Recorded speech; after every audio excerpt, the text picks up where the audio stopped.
Hello everyone, and welcome to another episode of VHS Vault. How's everyone doing? Hope your weekend's been going well so far. Today we have all sorts of VHS gems to take a look at, including Burger Clown in Space, which is pretty good. Pretty excited to watch that. We have Secrets of the Winchester Mystery House, and all sorts of other stuff. We have some behind-the-scenes footage of Star Trek The Next Generation that was shot for Reading Rainbow. Yeah, should be a fun episode. Got a lot going on. We are also doing a Patreon and YouTube member-only stream after this, so if you want to be a part of that and watch a movie with us, you can join the Patreon as a paid member or become a member on YouTube. Alright, if you're on YouTube, do me a favor, like the stream. A thumbs up helps other people find the channel. And if you want to help support the show, subscribing on Twitch or gifting memberships, or subscriptions is always good. Rick M, thanks for 24 months. As I protested alone about 4 hours yesterday, I got a lot of positive feedback. Good. Good. That was a good thing to do. Alright, so let's jump into it. We'll start with the Burger Clown. Let's go!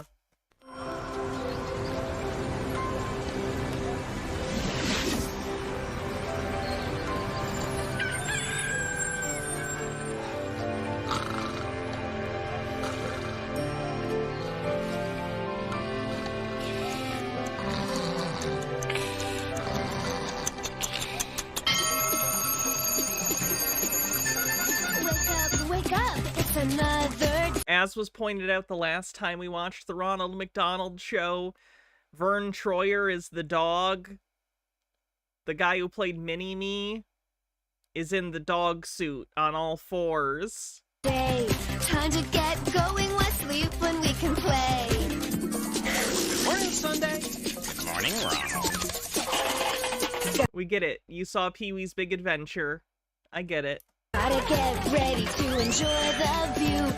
Looking kinda cool, looking kinda new. There are things we should be trying. Me and He has like 17 layers of blankets. Do you think Ronald McDonald just has the sweatiest balls after getting up in the morning? All night under like 7 layers of blankets because you're contractually obligated to sleep in a hamburger bed? I don't know. I think you'd get overheated, especially with all the makeup on. you. A new day's here and fun is overdue. Getting even cooler, step into a new beat. Got it tingling and He better have been paid an ungodly amount of money to be in the dog suit. You know he didn't. There's no way he got paid well to be in the dog suit. side. In fairness, some other people pay to be put in dog suits, so maybe it was like a bonus for him. I don't know. Me and it's spreading to my feet. McDonald land is changing. Everything is rearranging. I can't sit still cause it's a beautiful day. And Ronald McDonald's got something to say.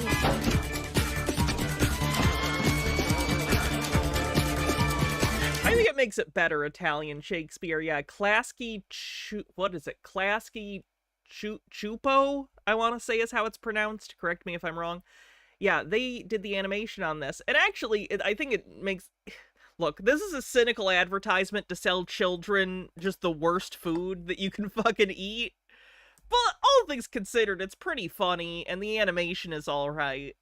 For what it is. Considering it's just the most obvious product placement ever, it could be worse. It could be worse. Like, let me put it this way. These are very nostalgic for me. If these were only cynical cash grabs, I don't think they would be. Even kids can pick up on that. The people who worked on these were trying to make an entertaining show for kids, even if it was a blatant advertisement. Now good morning in McDonald land. Let's see what's happening first.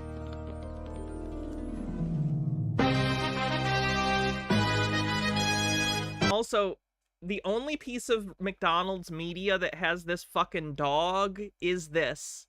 So, it's my headcanon that Ronald adopted a dog for like a month where all these episodes take place, and then he got rid of that fucking guy because he was super annoying.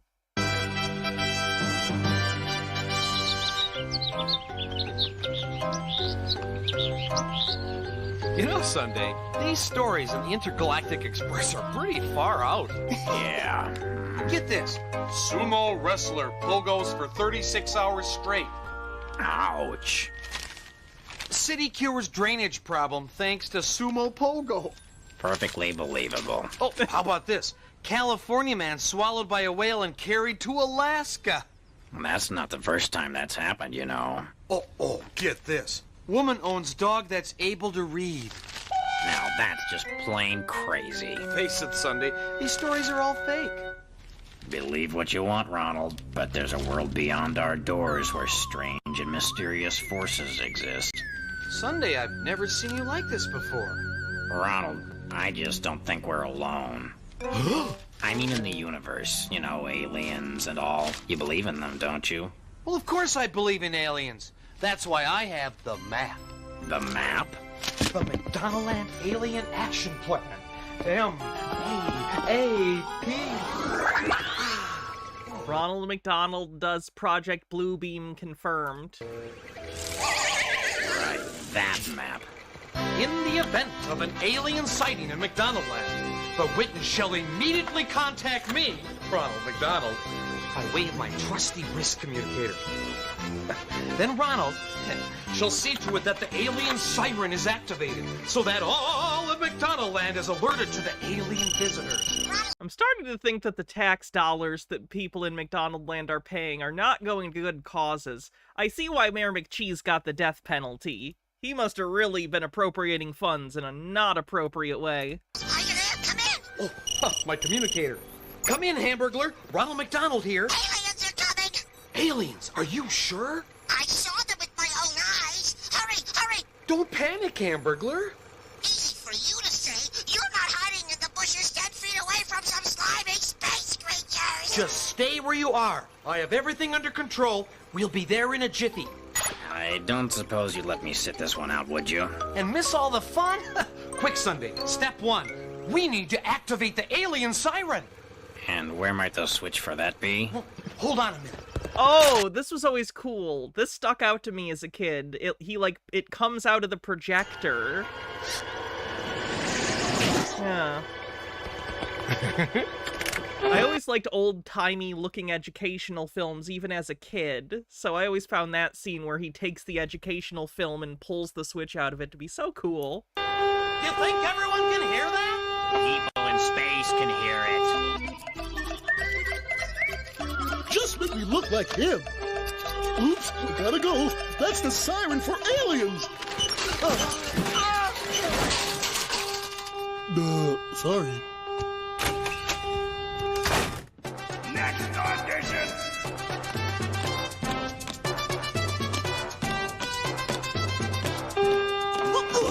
Come on, guys, you know what that means!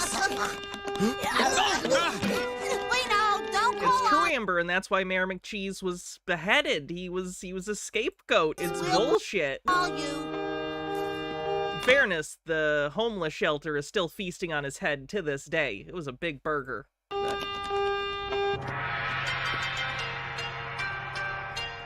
Now, little bird.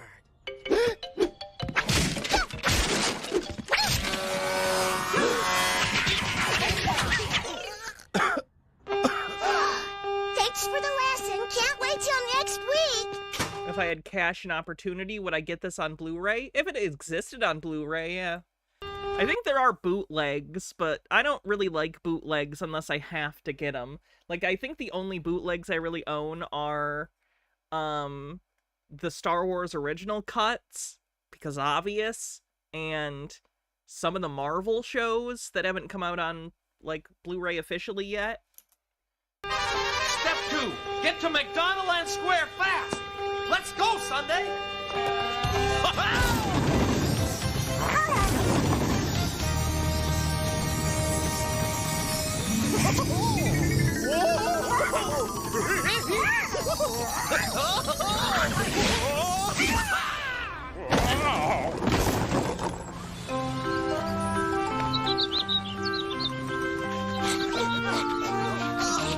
Their park has a McDonald's in it? Who are the aliens? I guess that makes sense. It's a little weird, though. I hope we're not too late.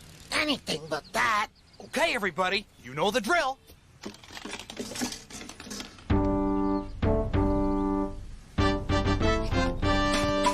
Oh, aliens, we welcome thee. Yes, with our McDonald's. Okay, I'm gonna say this as someone who worked at a McDonald's. We didn't just have all the burgers ready on a tray like that. They're made to order. The burgers were already cooked and in a drawer, but we assembled them one at a time. This is an excuse for the Hamburglar to burgle. He's the Hamburglar that cried aliens. Funny, hey, with voices full and hot. The aliens! They're hovering over the fountain! Follow me. Calling occupants of interplanetary craft. They have the same plan as the Carpenters. We're here! Quick, the song. Oh, aliens, we welcome thee. Yes, with our McDonald's symphony. Hey, with voices full and hearts inspired, we'll sing to you till we get tired. Oh, we know you've come from far away, have more to do, yes, than hear us play. So aliens, we extend our hand to welcome you to McDonald's land. Oh god, it's like Vivarium. Look at the clouds are all symmetrical. They're all equidistant from the center of the fucking sun. What horrifying artificial demi-plane is this? Is this Ronald's fucking plane of oblivion? Why is it like this? Oh god.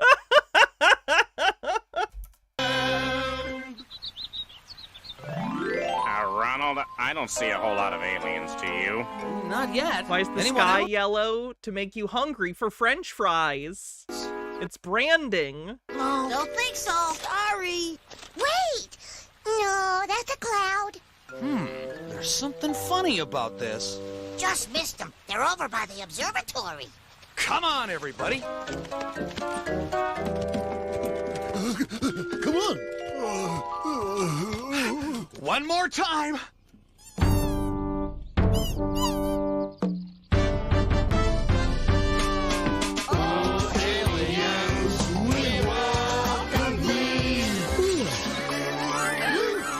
In Japan, Ronald McDonald is named Donald McDonald. I don't know why. I think Japanese doesn't have the R sound the same way as we do in English, like a ruh, usually. So that's probably why. There's nothing like a good song. And that was nothing like a good song. Still no aliens. Not one. R sounds like L. There you go. There's something kind of hamburgly about all this. Hold on a second. Hamburglar, no hamburgling. Also, those are cheeseburgers. That shouldn't count. So, Or he should change his name to the Cheeseburglar. Hamburglar, having a busy day? Oh, Ronald, good to This dog has a real attitude problem, and that's why Ronald left him at the side of the road miles away from his house. see ya. I gotta go now. Time to do my laundry. Your laundry? Since when are you wearing every burger in McDonald land? That's not every burger in McDonald land. You're telling me the only McDonald's in McDonald land is in the middle of your park? That part of my spring fashion collection? Nice try, bunhead. You made up this whole alien thing, didn't you? Yes. That's really kind of rotten. And on top of that, you are swiping burgers. Which I know you can't help, being the Hamburglar and all. Thanks for understanding. But someday... Like, definitionally, we created you to steal hamburgers. I guess that's fair. That's his archetype. What do they expect? you'll learn that fibbing just gets you into trouble. Come on, guys. Help me get these burgers back to where they belong. You too, Hamburglar. Yeah, well, it almost worked. Aliens. Oh, that was a good one. Sometimes I just crack myself up.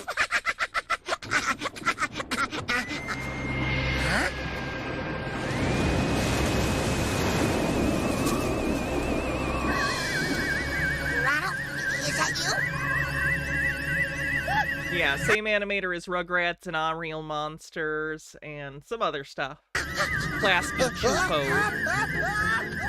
It's spelled weird, though. The Chupo is. It's like C-S-E-O or something.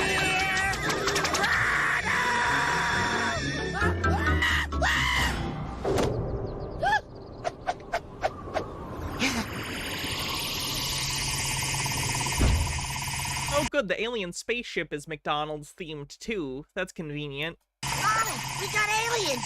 Real ones! And I'm telling the truth this time!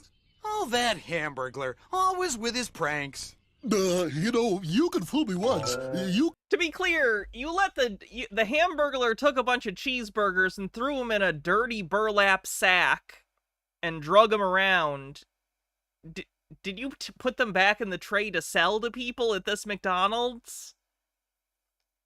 I don't think you should sell them the burlap sack burgers that have had the Hamburglar's greasy Hamburglar hands all over.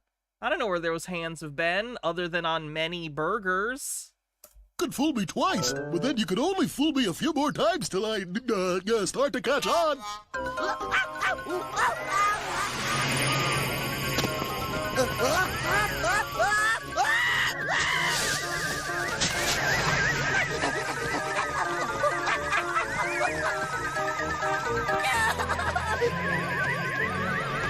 me!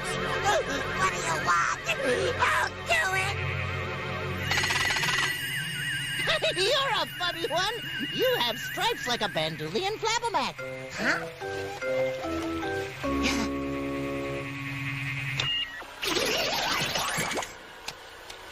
My name is Ord. Are you the leader of this planet? Yeah, I am the leader. I'm the Hamburglar, and this is Hamburglar Land. Neat. Do you enjoy having fun? I do. What kind of fun? Playing tricks on people and such. Sure, I like that a lot. You know, I have a feeling we might just get along. You're from space, huh? I don't suppose you have any kind So there's also a statue of Ronald and all his friends. This is a totalitarian dictatorship. This is like a creepy town, like that Twilight Zone episode, A Nice Place to Visit, where the kid is in control, except it's an advertising clown. Everyone in this town must be force-fed burgers. They can't eat anything else. Their cholesterol's out of goddamn control. special powers. Well, It's like Super Size Me, but for real instead of someone hiding their alcoholism. I do not like to boast, but Don't get me started on Super Size Me. We should probably watch Super Size Me someday so I can point out all the alcoholic things that Morgan Spurlock was doing that were the real cause of many of his issues. I can make some very interesting things occur. Interesting. Well, as leader of Hamburglar Land, I've got something I'd like you to do. Was McDonald's selling salads at this point? They tried salads several times, so probably. They had shakers, they had the normal salads. No, what year was this? They might not have been doing salads quite yet, because they introduced the salads, like, right after Super Size Me.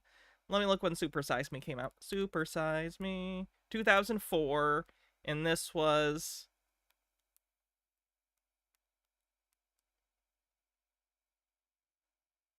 Let me see when this was. Yeah, this was 1998, so this is before they introduced salads. This is prior to the salads by about 5 or 6 years.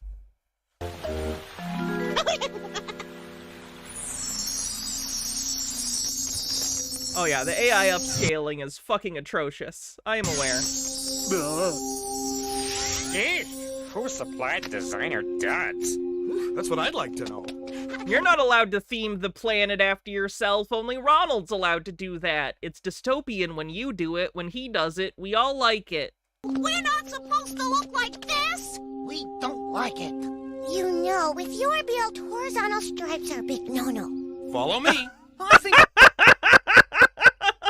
Birdie to the fucking Grimace. Hey, bitch, you're fat. No horizontal stripes, fatty. Oh, 1998 was something. I know how we can get to the bottom of this. Nice work, Pint Size. Burglar. Quick, hide! Also, we saw the other grimaces. This is just how they look. It's not even fat for a grimace. You're behind all this craziness, aren't you? Craziness? What on earth do you mean? How about that, for instance? Hamburger heathen. These are supposed to be narcissistic statues about me, not you. Where'd that come from? Wasn't it always there? Not as I recall. Okay, look, what kind of monkey business are you up to? You lost me there. That whole alien thingy. Ah, that was a joke. Come on! Everybody knows there's no such thing as aliens.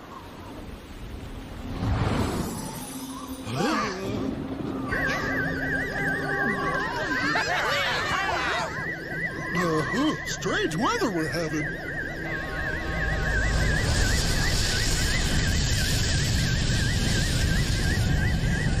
It's gigantic. It's gargantuan. It's big. I don't believe this. We're about to meet neighbors from another world. I'm out of here. Where are you, Org? Orgy, this is cutting into our vacation time. Come here, you naughty thing. What's an org? There's one way to find out. Are you in there, Org? Orgasius, this isn't funny. Guys? Oh, I'm Ronald McDonald. Yes, happy-looking life form. What is it you require?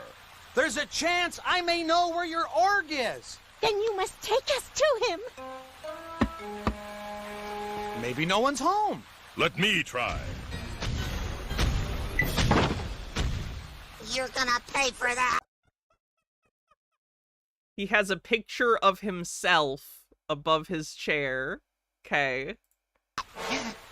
Even the look kind of looked like him in that shot. Hold on. You're gonna pay for that. I guess it's just because he is a very straightforward character model, but it just looks like it's this scene, but in the painting behind him.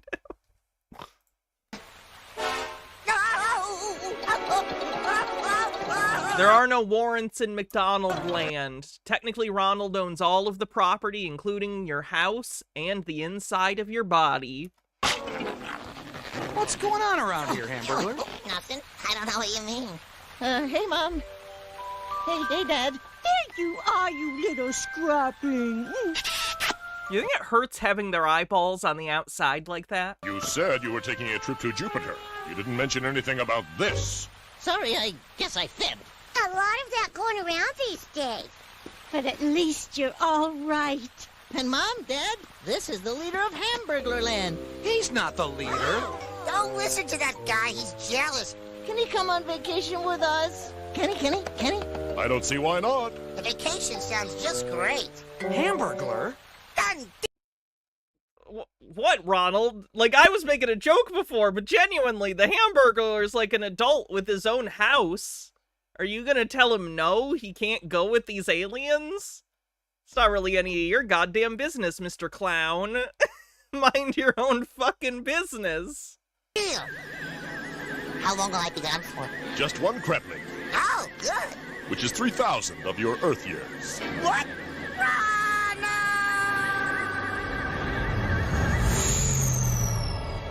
Bye, leader. Catch you whenever. Oh, I tried to stop him. Yeah, too bad he's gone. Well, what do you want to do today? Sunday, we have to save the Hamburglar. Right away? I've got to tell you, I'm not going to miss that guy's pranks. Me too. He's in quite a pickle. Oh no, it's a musical number. A jam, a morass. Who knows? Maybe. Life in space is a gas. He's the one who takes pokes. And plays all the jokes. But things won't be the same if he's not in the game. Hey, Hamburglar, what shall we do with you? What are we gonna do? I don't know the genre of song, but it's like a what do we do about a problem like Maria song about the fucking Hamburglar. Hey, Hamburglar, what shall we do with you? Oh. He's really got nerve. This is what he deserves. But with him gone, it's dull. Duh, we're stuck in this lull. You can add to the list that he'll really be missed. So with no more delay, let us get underway. Hey, Hamburglar, we're coming through for you. Hang on, buddy, here we come. Hey, Hamburglar, we're coming through for you. Hold on! Yoo-hoo! Remember, guys, this place wouldn't be the same without him. I guess you're right. But how do we save a guy that's somewhere in outer space? Easy, with a rocket ship.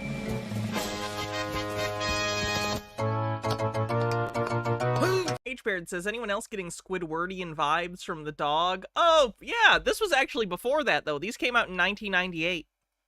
SpongeBob started in 99.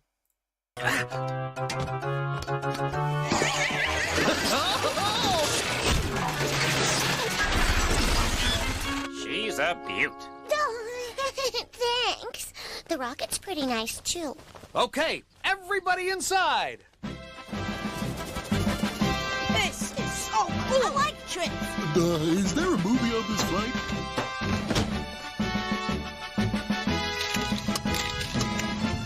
Navigator ready? Check, Captain. Check, Ronald, sir. Everybody buckled in? Check. Check. First a collar, then a leash, now this. This is it. 10, 9. Blast off! Okay.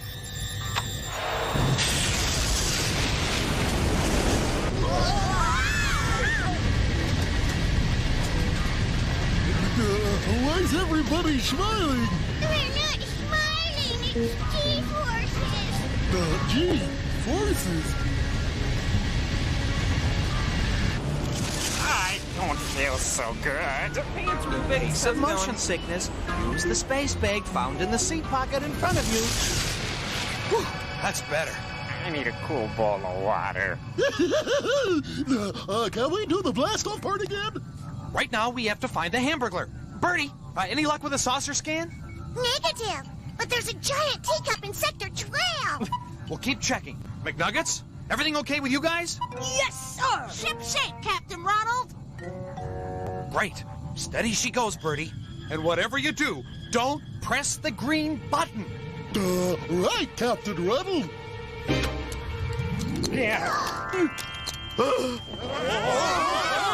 Grimace, there's no gravity up here. None down where I am either. I feel funny. I'm getting dizzy. Hey, who's the genius who put the green button next to the big purple guy? Sorry, guys. It's okay, Grimace. Ronald, how do we fix this? It's not natural for me to be flying around. This just in, you're a bird. Okay, listen up. There's only one way we can get down. We have to reverse the atmospheric pressure and compensate for the inverted gravitational effect. What? You're gonna increase the pressure so you go to the ground? That wouldn't make sense. That wouldn't do that. It would just press on you from all sides. Oh god. You need to make it more techno-babbly, because what you just said it's a thing you could do, but that wouldn't put you on the ground. You would just feel uncomfortable. Oh god. What's that mean? We've got to press a button. Not that one.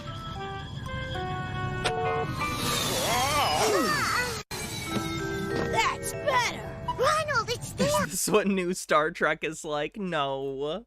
It's I the actually like a lot of new Star Trek. I like Strange New Worlds. I like Lower Decks. flying saucer. Great, Bertie. Stay on their tail. I'll activate the view screen. Don't worry, Hamburglar. We're coming. Well, it's not that I don't appreciate this, but 3,000 years is a long time for a trip. Don't worry, there's a rest stop after the first 1,000. Oh, boy. Hey, Hammy, look over here. Well, if I'm not mistaken, your friend is following us. Ronald? Oh, this is great. He can get me out of this tin can. He can bring me back to McDonald Land. Or I can play a little trick on him. No, don't do that.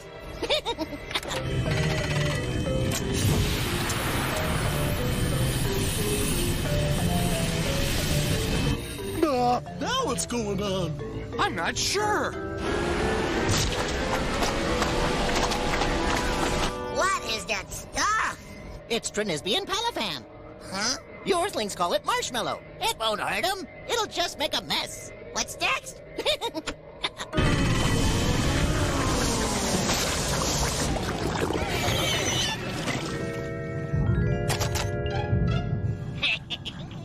Very gooey, that saucer's. We call it Platosian Woofaloo. What is with the Hamburglar? Doesn't he want to be rescued? Now here's my Will Kill favorite. says still displeased that Strange New World Season 5 is going to be 6 episodes. I agree. Like, I'm happy it'll get an ending, seemingly, but I do wish at least they got a full final season. But a lot of stuff is going down with the merger between Paramount and Skydance, and I assume that it's a victim of that. I don't know, though. Button.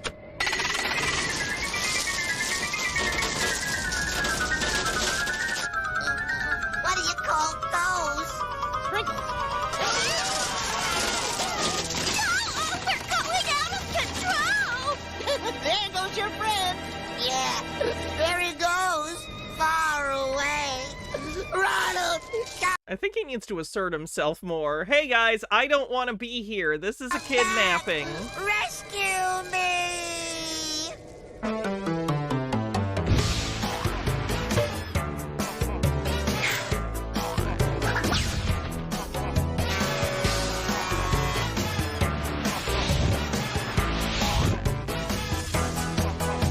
And now for a good laugh, we'll top 'em up with. Hey, stop it! That's dangerous. You're being outrageous. Did you know in your language that Spopper called nuts?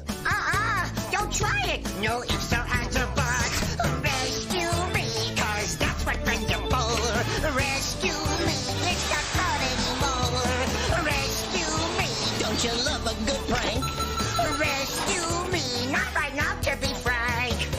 What does that button do? It ejects sticky goo. Don't push it, hey, don't stop. We call it Fiddly Spot, but if you're at a loss, you can say caramel sauce. At this rate I'm sunk. Look at all this gunk. Rescue me, cause that's what friends are for. Why do they have so many buttons on this ship for shooting, like, condiments at people? Rescue me, it's not fun anymore. Rescue me, Don't you love a good prank? rescue me, not right now to be frank. Rescue me, a Ronald gets door near. Rescue me, somebody get me out of here. For the record, when I was a kid, I think I used to skip through most of the songs, because even though I liked musicals as a kid, and I do now, I think even then I knew that these songs kinda sucked. Medicated person, thank you for becoming a member. I appreciate it. We are doing a YouTube member, and a Patreon-only stream after this. So if you want to be a part of that and watch a movie with us, you can become a member on YouTube, like Medicated Person just did. Or, you can join the Patreon as a paid member. Thanks.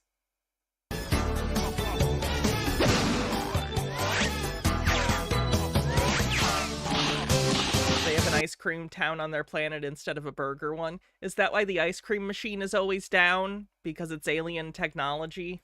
These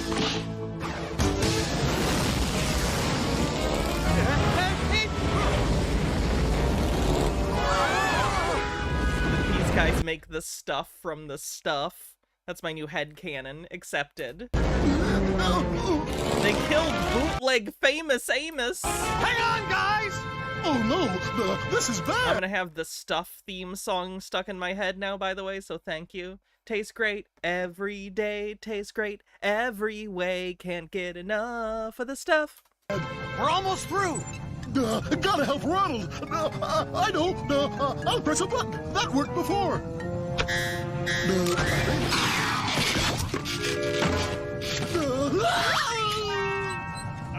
Ronald? Not right now, Sunday. It's about Grimace. What about him? That. Bye-bye. Oh no! Grimace is floating in space! Poor guy, what'll we do? Don't worry, we'll get him. Bertie, take the wheel. Sunday, keep an eye on Grimace. I'm going for a space one. Oops. I'm coming, Grimace! Hey, Ronald! glad you jumped in. It's cold at first, but you get used to it.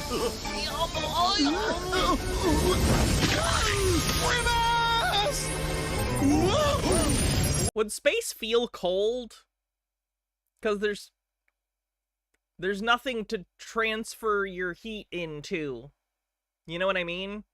Like, if I was outside and it was cold, I'm surrounded by air that's going to be conductive of the heat from my body. Obviously, I'll cool down in space, but, like, how quickly how does that work? I'm coming, Grimace! Don't go anywhere! I know it's a vacuum, that's what I'm saying. Because it's a vacuum, where is the heat dispersing to? I've got nowhere to go! Now I've got to turn this baby around. Here we go! What do we do now? Jump!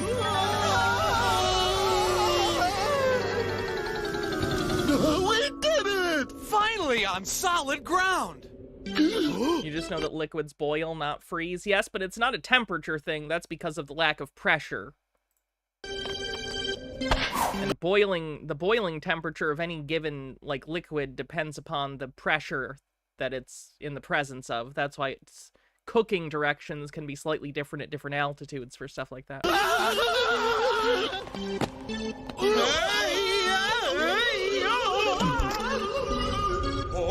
Thread about this question? Thanks, Reddit.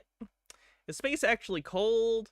The temperature of space is very low, being cold in that sense. At the same time, space is a fantastic insulator, meaning you cool down slowly, so you wouldn't actually feel cold at all if you were in the middle of space. For an analogy, think of a city park left under a summer sun. All the metal surfaces are going to have a pretty high temperature, feeling hot, almost burning to the touch, thanks to them being good heat conductors. But think of a wooden picnic table in the same park. Its temperature is about the same as the metal surfaces. Being hot, it's a bad heat conductor, so it only feels warm to the touch, not being hot in that sense. Okay, I'm not saying you'd be comfortable, but you wouldn't necessarily turn into a block of ice immediately. That's good. We're gonna crash! Good thing it had a head on both ends. This is the spot where the radar saw them. But there's no one here. We've lost. That's funny. No. Look. Okay, Grimace, here we go!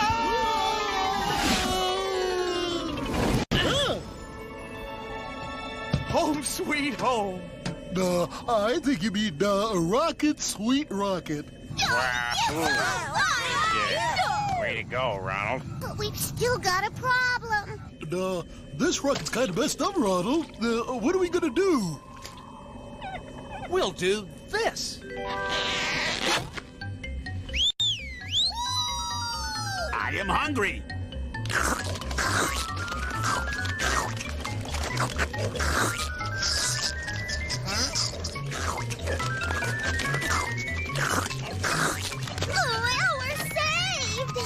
Oh, but I'm really grossed out.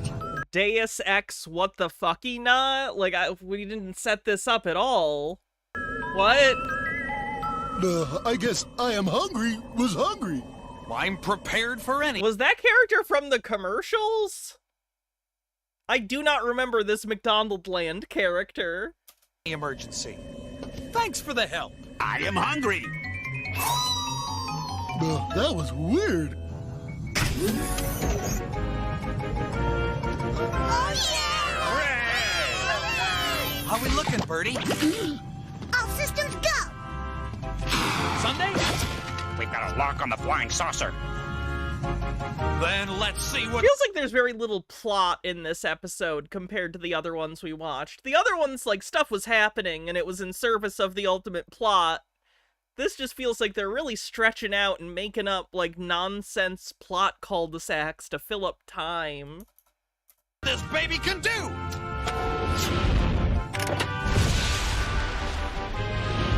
I thought you liked having fun. Well, yeah, but in McDonaldland, not a crap lick away. Do I have to stop this saucer and come back there, or are you two going to behave? Mom! Don't give me that mom stuff. Look, down there! It's Ronald! You are right. I cannot believe it. I gotta get out of here before you try another nutty stunt.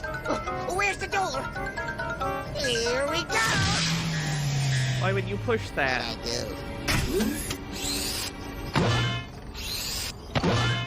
Org, did you just eject our dinner? It wasn't me.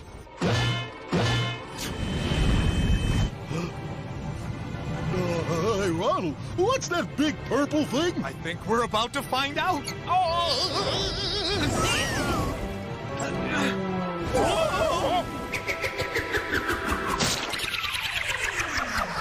Direct splat on both planets. That could be a problem.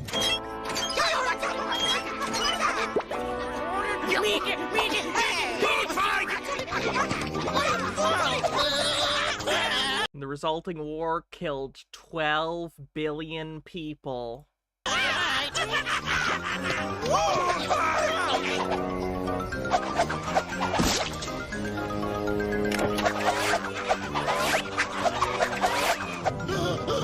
don't like this! Really? I'm enjoying myself. Goodbye, cruel world.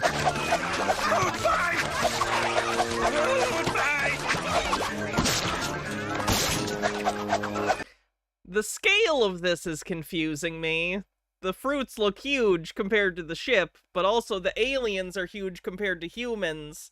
So those fruits are fucking big, and so are the other aliens. Fixed, right? What planet are you from? Oh, this is just like our last vacation. And doesn't it figure? We've still got 3 payments left on this thing. Org's saucer is broken. And we're next! Not if I can help it. Right. You've got a way to single-handedly stop an interplanetary food fight. Uh-huh.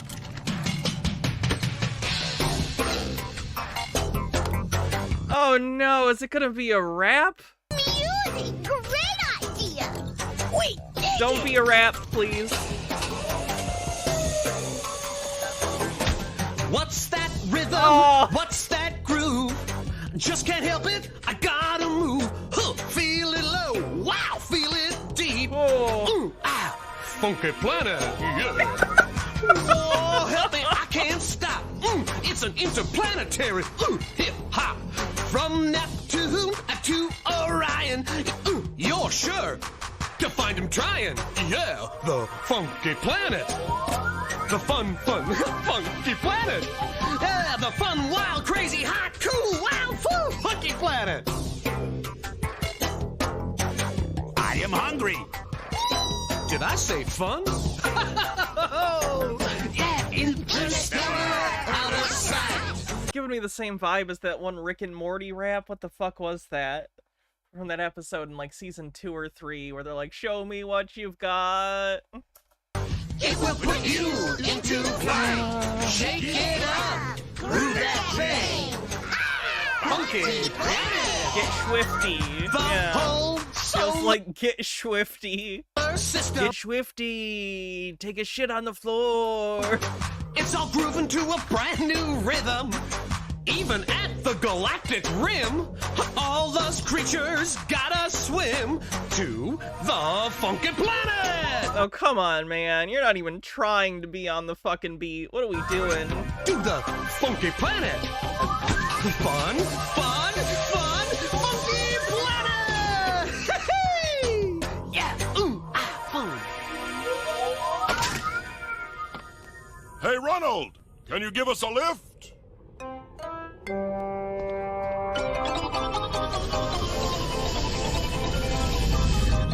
Is this breeze too much for you? Oh, fine, it's fine. Okay, see, there's air and space in this universe. It might not be breathable, but it's not a vacuum.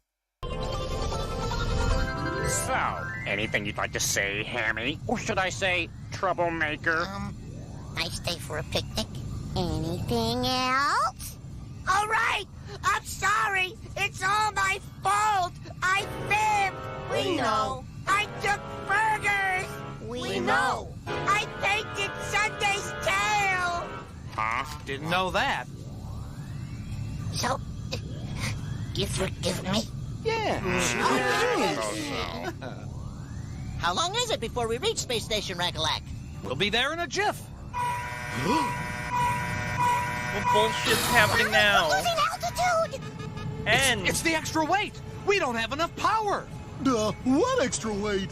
Gee, could it be the 2 million-pound aliens hitching a ride on our rocket? They don't weigh 1 million pounds. They are the right weight for their height. Hey, guys, it doesn't matter. We're falling. And this is all because I told one little fib. No matter what happens, from now on, let's all agree, no fibbing. Okay, maybe my folks put on a couple of pounds last summer. I feel funny. You look funny. Hello in there, Ronald! Where are the brakes on this thing? Look at that thing. Ronald, it's Space Station Rockala. Can we land on it? Sure, the hard way. Bird says, anyone else find all the fat jokes weird coming from McDonald's? That's true. I didn't even think about that. That's funny. What do we do, Ronald? I'm working on that. Projection.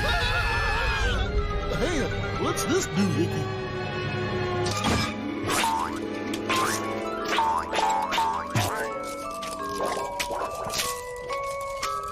Grimace, you did it. I did? We made it to the station right on schedule. Now we can start our vacation, as long as a certain org is done with his mischief. Do you have anything to say? Sorry you cannot come with us. It's okay. I'm not really the leader anyhow. You're not? No, I'm not. But we did have some fun, didn't we? Without a doubt. Well, it was sure nice meeting you guys. You're welcome to drop by McDonaldland anytime you'd like. And we never saw them again. Okay, gang, back in the rocket. Hey, Afghanistan. See you later. Good timing. We're actually almost to the TNG behind-the-scenes thing. We're finishing up this McDonald's Is there thing a right movie now. on this flight?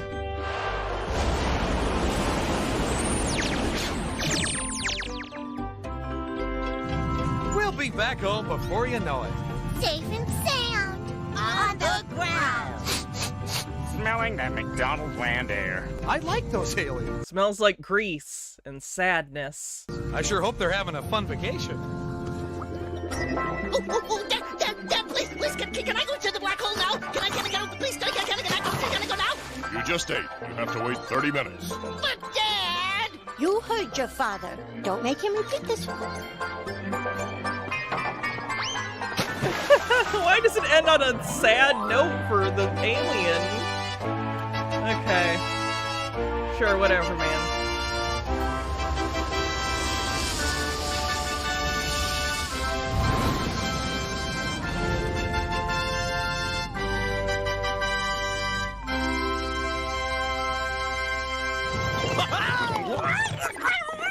Whoa, sorry about that, Sunday. No problem, didn't feel a thing. Sunday, remind me to install a safety net before our next adventure. Will do. Come in, Ronald. Oh no, not again. Ronald McDonald here, over. Hey, Ronald. Hamburglar, what's up? See any more aliens? Very funny. I was just calling to say that I'm glad to be back home in McDonaldland and not spending a kreplik in space. I know this whole mess was my fault, and if it wasn't for you, I'd still be out in space. Oh, don't mention it, Hamburglar. It was a team effort.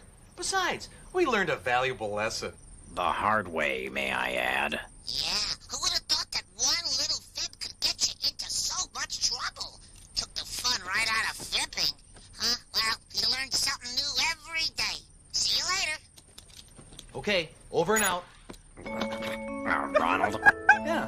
how can you tell the difference between fibbing? I'm sorry, I can't stop realizing it's Vern Troyer in a dog costume. And teasing. Oh, the poor You know guy. when Grimace pretends to throw a stick and he yells, "Fetch!" and you run away?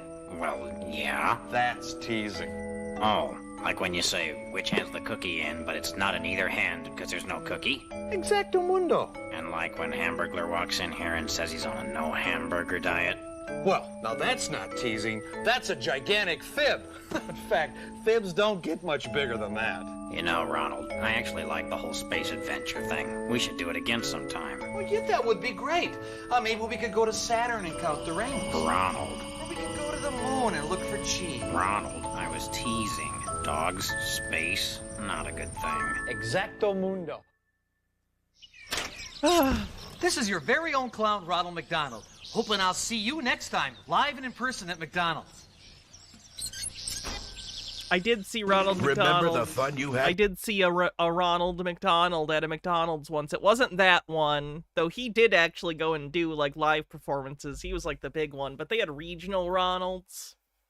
They do magic tricks and shit. Watching the wacky adventures of Ronald McDonald? Watching Ronald get chased by a bear and scared silly? Or the time Ronald and the gang sailed the high seas in search of the legend of Grimace Island? And the adventure you just enjoyed as Ronald and friends had a close encounter with some visitors from outer space? What'll happen on the next wacky adventure of Ronald McDonald? Will Ronald travel through time? Will he meet a monster from another land? Will he have a birthday party? Whatever happens, you'll have a blast watching. Don't miss the next wacky adventure with Ronald and the gang on video cassette and available only at McDonald's. Funny. For the record, the next one is Birthday World. There's 3 episodes left. We have officially gotten through half of the Ronald McDonald Land series, so have to go.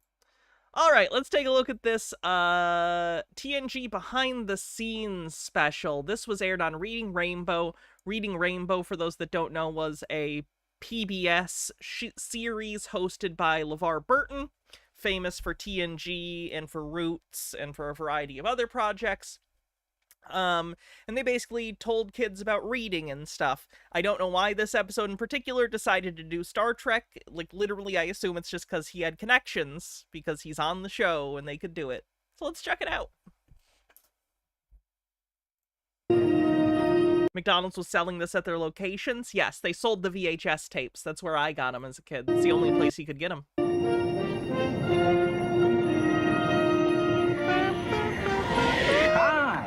Welcome to the Starship Enterprise from the television show Star Trek: The Next Generation. Now, you might have seen me here before on the bridge as Lieutenant Geordi LaForge, the ship's navigator. But now, let me show you something I'll bet you haven't seen before. None of this ever appears in an episode of the show, but without it, there just wouldn't be a Star Trek: The Next Generation. Some of the lights make an appearance in the Blu-ray. I have the Blu-ray of TNG. Sometimes they don't properly block off some of the reflective paneling, and a light makes a cameo appearance now and again. Generation. Same is true of everything on TV. What you see on the screen just isn't the whole story.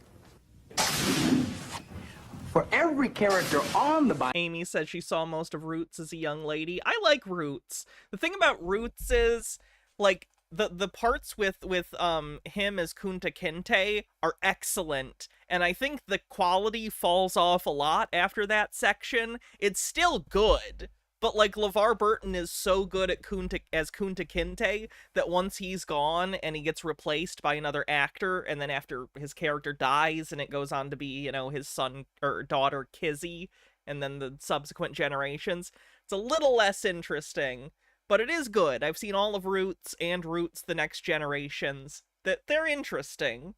They are. It's just that it's really front-loaded with the quality. Bionic Bunny show. There are many more doing their jobs. Alden Undying says, I feel so old. I saw this when it came out. Also, I'm reminded that I have a Stephen King 3D sound novel for The Mist. It's on a cassette tape. Neat. Behind the scenes. It's the same here on Star Trek: The Next Generation. Every week you see the captain, Geordi, and the rest of the Enterprise this crew. was like season... Worf. This was season 1. This must have been during season 1, maybe season 2. But the footage they're showing is season 1 stuff. Counselor Troy, Data, Commander Riker. Together, they keep the ship running at warp speed. But there's another group of people behind the scenes that you never get a chance to see. Until now. Take the light another 6 seconds. Okay, that's good. Thank you.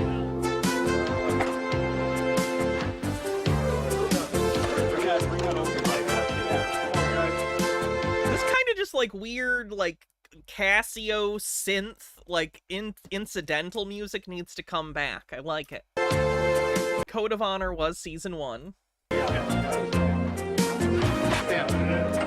much of a... Now, from this up to this. Right on it, man.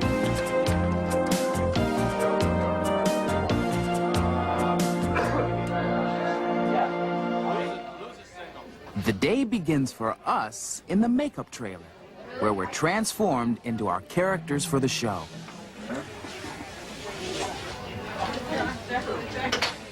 Some of us change more than others. Turning an actor into a Klingon takes a bit of doing. In fact, it's the season 1 makeup too. It takes Geordi wore red. Yes, in season 1 he was the navigator. They didn't make him the chief engineer until season 2. 2 hours, which was a better role for him. Every morning to transform my friend Michael into Lieutenant Worf, Chief of Security on the Enterprise.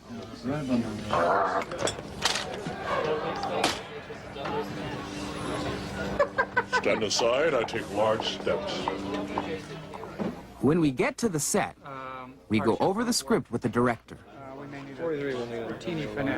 Everyone contributes ideas to make the scene. I can't even imagine what hectic schedules they must have had doing like 20 episodes per season back then, and just having to like get through these fucking pages. I cannot imagine. Worf also wore red. Yeah, he wasn't the chief of security at that point. Tasha Yar was, because she hadn't been killed by a goo monster yet. Determine what is malfunction on the freighter. So I know about Data Stalker. Yeah, I'm familiar with. I'm familiar with Gale. So to build that. Yeah, building. You're tightening up the action. Started with you take your best shot. All right, let's rehearse. Quietly, rehearsing from the top. Action. Solar flares are... During rehearsal, the director blocks the action for the scene, and we practice it with the dialogue. Here comes Jonathan. How about call some guests? Waiting for you in the observation lounge, sir. And that takes us to this. A scout ship reported 2 inhabited planets, one of which was on the verge of acquiring space travel. That in 2 centuries, neither civilization... Rehearsal is going well. I find it strange. So the director begins final preparations to shoot the scene. In here, and in anywhere in there, I want to come. He directs the cameraman to roll the cameras into position. Sound is put in place, and lighting is adjusted. This one. Lose a single. The actors get ready with a The few... show looks beautiful in HD, by the way. I have the Blu-ray set, like I said. I'm hoping they'll do 4Ks someday. That'd be cool. Fuck, Knight Rider's coming out on 4K. Why wouldn't TNG? But, occasionally you'll see mistakes, but it's really still a nice-looking show in HD. Vital... Has he commented on Gale before? I've seen a singular time that he has, and it was very vague. Basically, someone at a convention asked him, like, hey, are you aware of this person? And he just, like, very in kind of a standoffish way said, like, I'm aware. So it seems like he's trying not to engage with it, you know? Finishing touches. Who is Gale? Gale is an obsessive person who thinks she's in a relationship with Brett Spiner and is crazy. And she's written a bunch of stuff about it, and she's done YouTube videos about it. She's an interesting lady. Hey, Gerald. All right, here we go. Places, please. They should still look left. The crew has done a great job and everything is ready. Now... Was that the woman talking about the Seaman missile? It was a Nukaki, yes. It was a Seaman bomb. She called it a Nukaki. They look to us. To be clear, she called it a Jesuit Nukaki, specifically. Yeah, the nuclear bukkake lady. Nukaki. The actors to bring the scene to life. Focus for the camera is measured. And roll, please. We wait for the director's cue. Background. Action, LeVar. Solar flares are increasing in magnitude, Captain. The shields are shaky. You heard that LeVar hated that eyepiece. Yeah, I think that was actually one of his stipulations for coming back for some of the movies later, was that they have Geordi fix his eyes with, like, cybernetic implants, basically. Which is funny, because that's not very in line with Geordi's character, at least how he expressed his feelings about the visor on the show. But I understand. I get it. I'm not mad about it. Holding. Maintain. Door. How are our rather quarrelsome guests? We're waiting for you in the observation lounge, sir. Mr. Data, what can you tell us about the inhabitants of this system? Good. Cut. The scene is shot from many angles. Yeah, people change over time, Now too. the That's cameras are rolled into a new position and props are moved out of the way. TNG Blu-ray sold poorly, so Deep Space Nine, Voyager, Enterprise will never get Blu-rays. Enterprise does actually have Blu-rays already. I have it, because it was shot in HD, so they didn't have to do much. So they did release that on Blu-ray. Deep Space Nine and Voyager will probably never be released on Blu-ray because a lot of the effects were mastered on tape in CG, which is difficult because they basically have to go back and redo all of those effects shots, whereas on TNG, they were done on film because they had a lot of the miniatures and stuff. So they could go back to the film stuff and redo it, whereas they can't do that as easily with Deep Space Nine and Voyager. At this point, I'm assuming that CBS or Paramount or whoever owns it at this point is probably going to do a really cheap, like, I hate to say it, they're going to do some stupid AI upscale release to try and save money, which sucks, because I really hate AI upscaling. I think it looks like shit. Let me fix that light real quick. Be right back. I'll hit play while I'm doing that. We're ready to shoot the scene from a different point of view. Jonathan, take your position behind Brent for a second. Rolling, please. Speed. Background. And action. And here's what the cameraman sees through his lens. This is a master shot. That means the major characters for the scene are in the shot. The only recorded contact with the Delos system was over 200 years ago. A scout ship reported 2 inhabited planets. Now the captain's close-up. Mr. Data, what can you tell us about the inhabitants of this system? Now Riker's reaction shot. Action. Not very much, sir. The only recorded contact with the Delos system. And Data's close-up. Action. The system was over 200 years ago. And so it goes. Shot after shot after shot. Background. Action. Close-ups, establishing shots, reaction shots, 2 shots, zooms, pans, wide-angle shots. How do you make a show out of all of this? With a lot of frustration. What is my guess? You take it to an I find editing digitally to be monotonous. I cannot even imagine, had I been born in a fucking era where you have to edit things by splicing film or, God forbid, fucking VHS to VHS editing. Oh my god. electronic editing house. Solar flares increasing in magnitude, Captain. Shields are shaky. We're here at the Post Group in Hollywood, California, where a lot of the post-production work for Star Trek The Next Generation is done. And this is Rob Legato. He's the show's visual effects supervisor. He's here working with a couple of the guys from the post-production team on some of the scenes we shot the other day. Hiya, Rob. How you doing? Good, good. Welcome.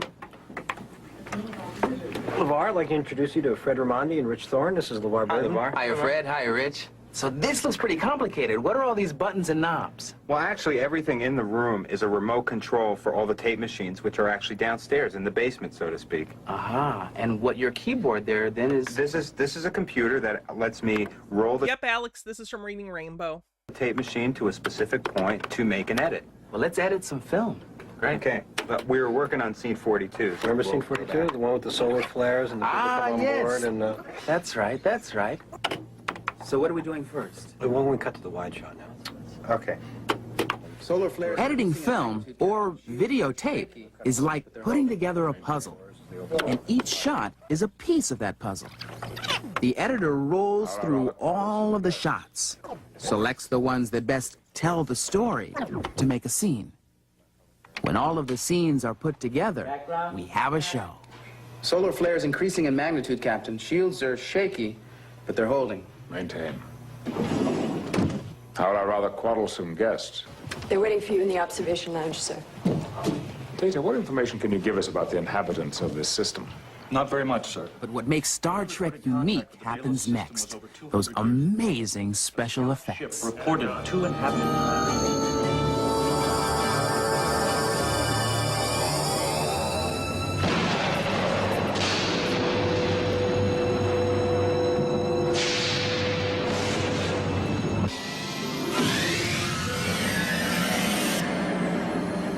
Captain, we're passing Warp 10. Rob and his team create these effects in some very surprising ways. So, Rob, where does this process of visual effects start? Well, it starts with the script. They write a scenario and they describe what they think it should be, and then I have to take a look at the script and interpret it and decide what I think it should be. Well, in this scene, Are there any good episodes in season 1? Yeah, I think there's a few. Let me pull up an episode list.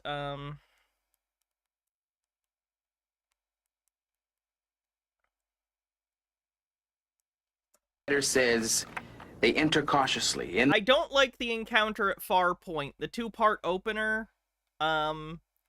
It's just, look, Groppler Zorn is my homie, but he can't hold an episode. It's not that good. I don't mind Where No One Has Gone Before, which is a clip they just showed part from. I think Justice is okay, because Wesley Crusher almost gets murdered in it. Data Lore is pretty good, because it introduces a character that's pretty important for later. 11001001 isn't too bad as the Binars. Symbiosis I enjoy. That's the one with the drug planet. And I like the Neutral Zone, which is the season finale that has the cryogenically frozen people from the 80s. I enjoy that episode. In the center is a shiny black box. It pulsates with a glowing light. Well, after I read that, I decided to make it about 100 feet tall. And this is what you came up with? And this is what I came up with. So what we decided to do, since this is in keeping with the rest of the script, everything was octagonally shaped, we decided to make an octagonally shaped model made out of old model parts, pieces from aircraft carriers and tanks and planes and cars. So in creating these things, you can use absolutely anything. You can make this little tiny object, which is about 2 feet tall, look like it's 100 feet tall. Miniatures are cool. Now, one of the effects that everybody loves in Star Trek is the transporter effect, beaming in and out. How do you do that? By the way, that's one of the things I've come to really love about Tokusatsu, is how many of them really engage with and produce incredible miniatures. The Ultraman franchise in particular, just incredible, the volume of miniature sets they build for that show. Well, first it starts, again, with the script where they describe that might be a sparkly pattern or whatever, and then you have to figure out how to make that sparkly pattern. And one of the ways of doing it is actually take sparkles, like you buy at a hobby shop, and you need to suspend them somehow. Either you can suspend them with wind or air or whatever, or the easiest way is to suspend them in water. And simply take regular sparkles and dump them in a water tank, and then stir it up, and then start filming it after you've stirred it up. It looks like...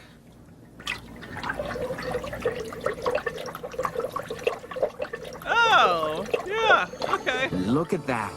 You can actually see those sparkles in the beam-up effect.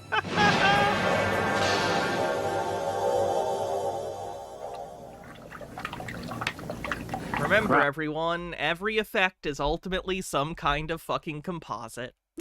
Oh, that's amazing.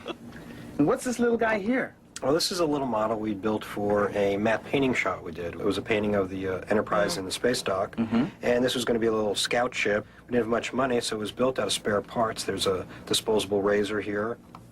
Then we added some lights to it, and we shot those in smoke as well, so you have the little beams that come out of it, and we flew that in front of this painting of the Enterprise, and it made it look like it was realistic.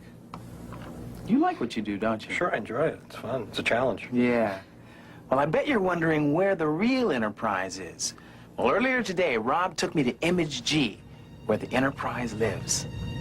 H-Bird says, also remember, every time you use the transporter, you die and are replaced by a duplicate. That's not true.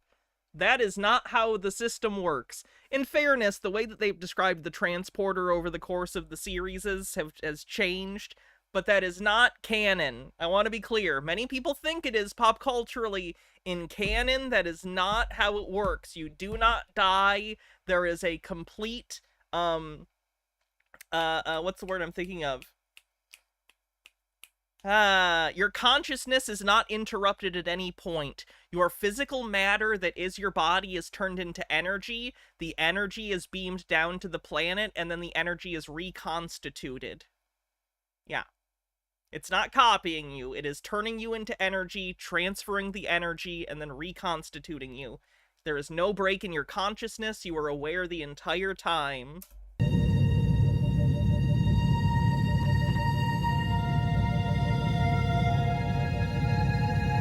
Sounds painful. Are you a Southern doctor by any chance?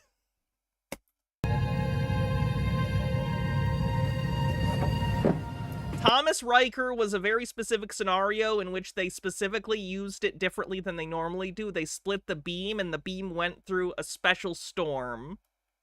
Okay? I'll techno-babble with you, bitch. So this is it. This is the Enterprise. I agree, Amber. Like, I totally get it. CG is a great tool, but it's become the entire toolbox. It's very sad. Rob, how big is it? 6 feet. Now, I noticed that the ship is upside down. Why is she upside down? It's upside down so that you can shoot across the bottom of the ship for when it comes overhead. So it's actually just easier to shoot it with it upside down, Yeah. and then you flip the camera upside down, and it looks like it's it looks gone right side up. Nice, nearest Crow Hill. Congratulations. I hope So the wedding was the camera's actually moving around. Yeah, the way we make the ship look like it's moving is actually not move the ship and leave it stationary so it's all lit correctly. We just move the camera, and when you put it against a star field, it appears that the ship is Dr. actually... McCoy said otherwise when it comes to transporters. Hey, fun fact, he's a doctor, not a transporter engineer. And he clearly has a phobia of transporters. He's not rational. Ultimate Undying says, it's one of the reasons I really enjoyed Psycho Gorman for all the in-shot effects. Yeah, Psycho Gorman's great. The follow-up, Frankie Freako, wasn't quite as good, but I still enjoyed it for what it was. flying when it's really not. It's the camera that's doing all the movement. It's the camera that does all the work. Amazing. Now these guys are ready to put the Enterprise into space. This, I want to see. So, Rob, we've shot the model. Now what? Now we have to take all the pieces that we shot of the model, all the various passes that we call it, and we put it together to make one shot. Aha. What are you going to lay in next? There's the existing planet. Right. And the stars. And then the next thing we'll do is we would put the Enterprise over that. To actually insert the Enterprise into a shot, it's a little more difficult than just kind of placing the ship into the shot. One of the things we need to do is actually cut a hole in the background. So we use a cookie cutter of sorts. Something that looks like this, that's just... It's called a mat. A shape of the Enterprise. A silhouette. A silhouette. So we start out with this, and what we do is... That's we very actually sweet, Nearest Crow Hill. I'm glad. cut a That's hole so in the sweet. background. Wow. A shape of the Enterprise. Right. Then if we add the actual Enterprise into that hole, it looks like that, and there's the Enterprise on This is something that was developed on Star Wars, was using optical printers to get, like, just the cleanest fucking mats you've ever seen. That was one of the things that the ILM team developed for Star Wars that made it so technologically impressive for the time. The mats were done really smart. shot. Now, can you make that image of the Enterprise move in this picture? Sure. Whoa! What'd you think? That was great. That was great. Listen, thanks, guys. I really learned a lot here. Well, you're welcome. I'll see you later, Rob. Bye-bye. Okay. Let's cut to the ship. Good, you got it.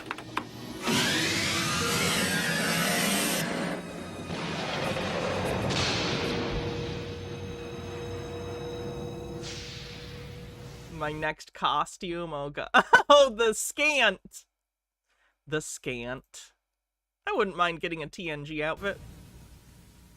McCoy is really sexist as well. Do y'all remember when Scotty just had the whole episode where they revealed Scotty fucking hates women?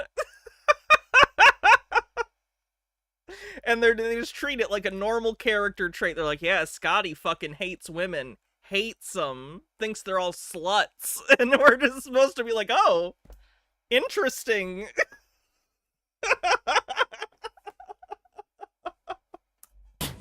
Walking along the miles of corridors that there are on this ship, you begin to understand the power that it takes to keep it running.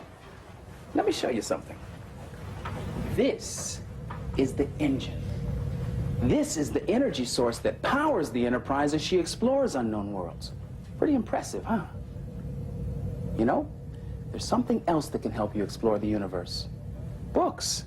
They can take you literally anywhere. So if you like the Bionic Bunny show, then here are 3 that'll take you where you've never gone before. But you don't have to take my word for it. You know, things on the set don't always go, well, perfectly. Captain, the freighter's hold temperature is approaching critical. We're losing the freighter. We have to beam those people out there now, or even sooner, or as soon as I can give the order. Captain Toujon, we're not able to attach the what's the names? Captain Toujon, we're not able to attach the tractor beams. Can we cut? Okay. Captain Toujon, we're not able to. Sorry, gentlemen. Okay, that's a cut.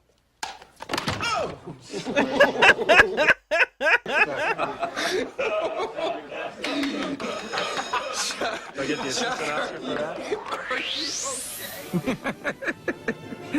You know, we have a lot of fun. And when we're finished, we've made a show we're really proud of. TOS was very sexist sometimes. You can turn on your... It was from the 60s. It had a lot of progressive ideas. Just women even being on the ship was progressive at the time. But yeah, they weren't put in equal roles with the male characters, and the men didn't consider them equal. Just the fact that they were there was considered progressive for the time. So, you know. Your TV set. Everything's relative. And enjoy a story well told by the experts we've met today. Or you can be the expert by picking up a book. When you read a good book, you're the producer, the director, the actor, even the special effects magician. You bring No, I'm not. I can't picture things. Fuck you. The book to life in your imagination. So, the next time you're looking for some behind-the-scenes adventure, pick up a good book. One to beam down. I'll see you next time. Energize.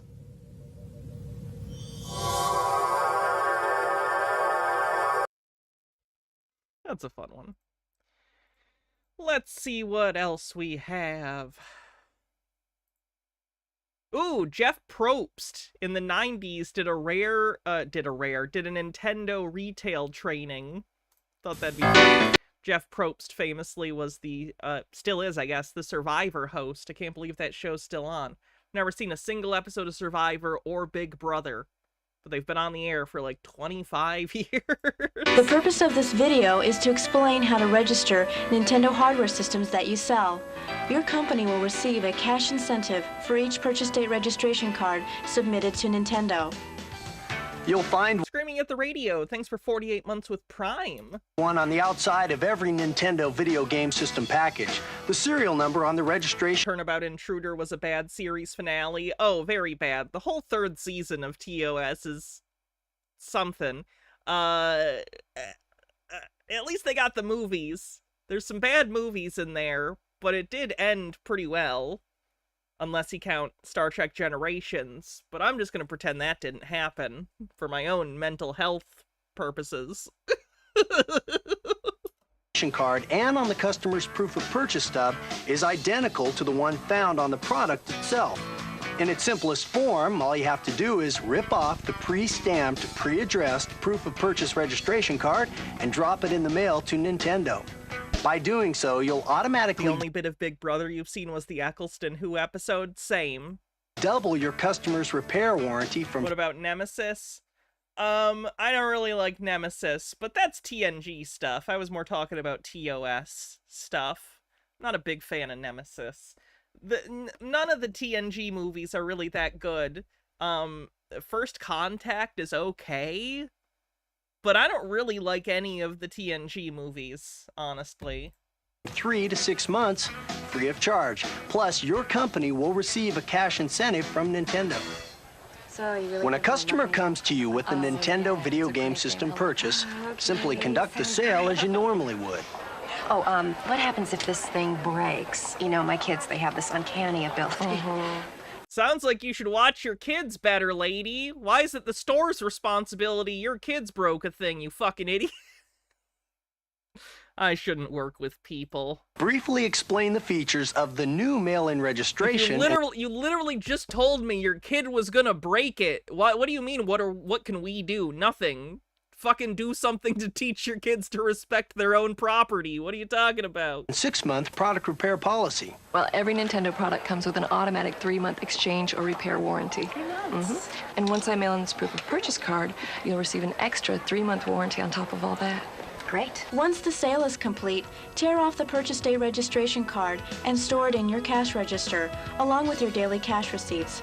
The person who sorts your daily cash receipts... Did you just say Wrath of Khan was ass? That's gotta be bait. That's bait. There's no way. I'm with Dillis Filler. Fucking bait. No one looks at all of the Star Trek movies and their first thought is fuck Wrath of Khan. That's insane. We'll then stamp the card with your store name and number and mail it to Nintendo. If you have questions or need assistance in registering a Nintendo hardware system, call the Nintendo Retailer Assistance Hotline.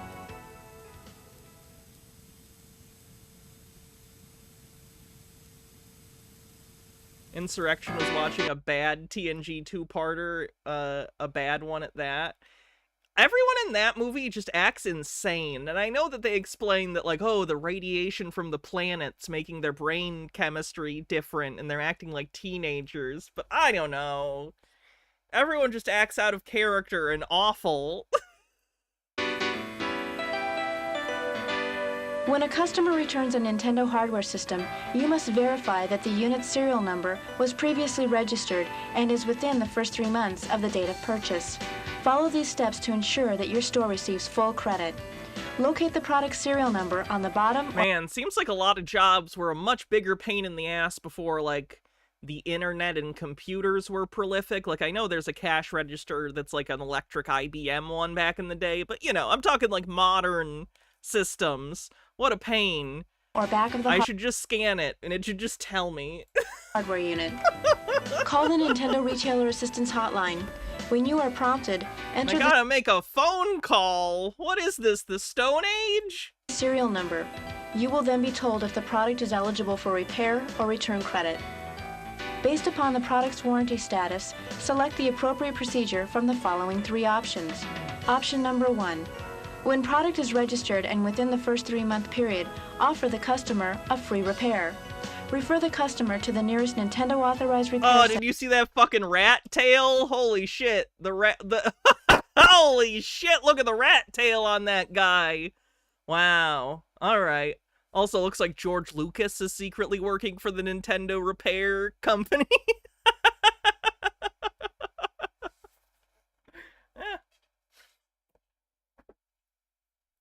Authorized repair center. Nerdy with the 225 stream streaks says, I've been lurking on mute while watching a friend, so I bet this probably came up. Also, of course, I wait till the TNG section ended. I just had to share my favorite weird BTS TNG story, BTS being behind the scenes. They built a clever bit of practical tech to make the Stars Outside 10 forward move. Problem is it broke and was too heavy to move or fix, so for the whole series, 10 forward has a single starry background. Oddly enough, they scrapped that before Season 2 started filming. Huh. Using the Nintendo Service Center listing or to the Nintendo Customer Assistance Hotline for a Service Center referral. Or offer a replacement unit from stock. Use the Nintendo product checklist to ensure the return system is complete and includes all original packaging, styrofoam, recyclable tray insert, and UPC code. Option number 2. When product is registered and within the 3 to 6 month period, the customer will receive a free repair. Option number 3. When product is not registered or is beyond the 6-month warranty period, there is a nominal fee for the product repair. Refer the customer to the nearest Nintendo authorized repair center using the Nintendo Service Center listing or to the Nintendo Customer Assistance Hotline for a Service Center referral. If a customer returns a Nintendo hardware system that is in like-new condition and can be resold, a new purchase date registration card must be attached to the back of the packaging. To order replacement kits or receive assistance with the purchase date registration program, call the Nintendo Retailer Assistance Hotline.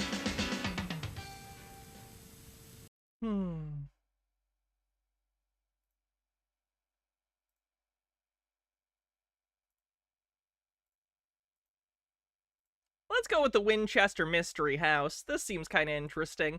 You may have heard about this at some point. I think the widow of the Winchester fortune, as in the Winchester rifles that were quite famous and still are, thought that the ghosts of everyone... She thought that the ghosts of everyone ever killed by a Winchester rifle were going to attack her.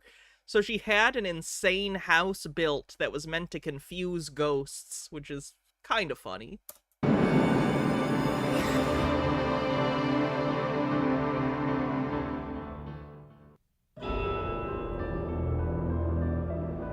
Oh, we're halfway through the stream, by the way, so just real quick, if you're on YouTube, like the stream. We are doing our Patreon and YouTube member-only stream after this normal stream, so if you want to be a part of that, become a member on YouTube, or become a paid member on Patreon. If you want to support the stream, you can always become a subscriber on Twitch, gift subs, or a member on YouTube. Thanks.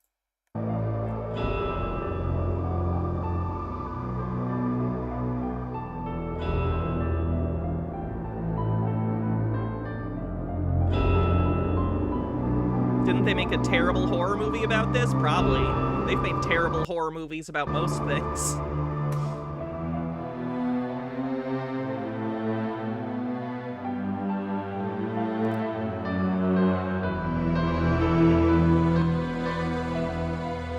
Walking through the twisting maze at the Winchester Mystery House evokes a mixture of feelings. The mansion is beautiful, yet bizarre.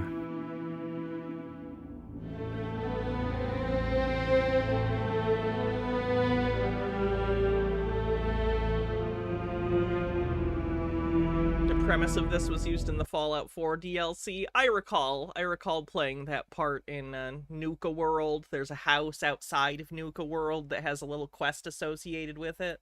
I like that quest. More questions Fallout 4 has a lot of problems, but the DLCs were pretty good. arise than answers.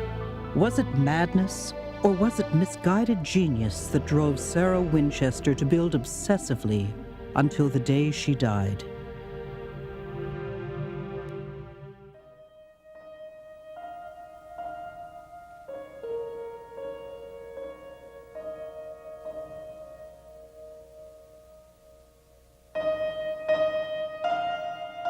You like Fallout 4? I like Fallout 4 too, but I wish it had better writing.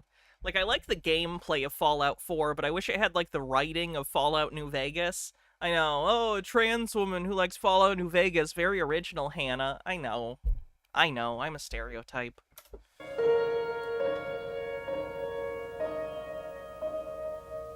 The fascinating story of the Winchester house has its roots in deep personal tragedy.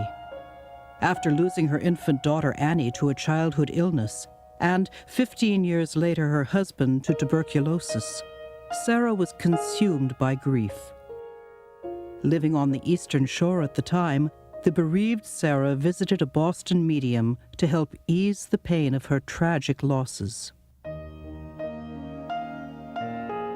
Sarah's deceased husband, William Wirt Winchester, was the munitions baron who produced the Winchester repeating rifle, also known as the gun that won the West.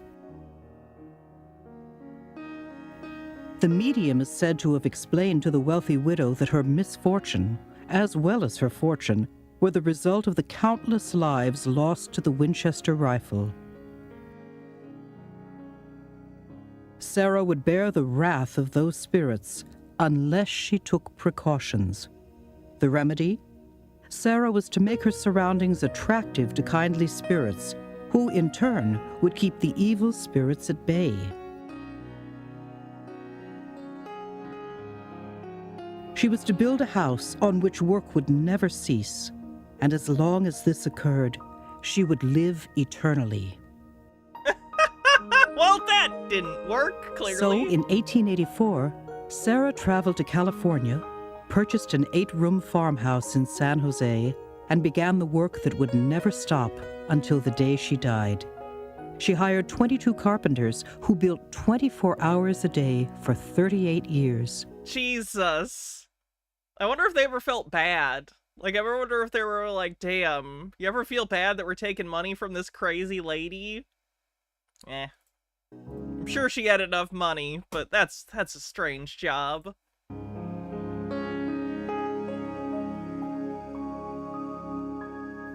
The result is eerie. Corridors snake through a maze of shadowy rooms. Stairways rise, only to end abruptly at ceilings. Doors open onto solid walls. It's easy to get lost here. But some think that's just the purpose. Sarah wanted to confuse unwanted ghosts, yet provide a comfortable respite for the spirits she wished to entertain. To this end, she spared no expense.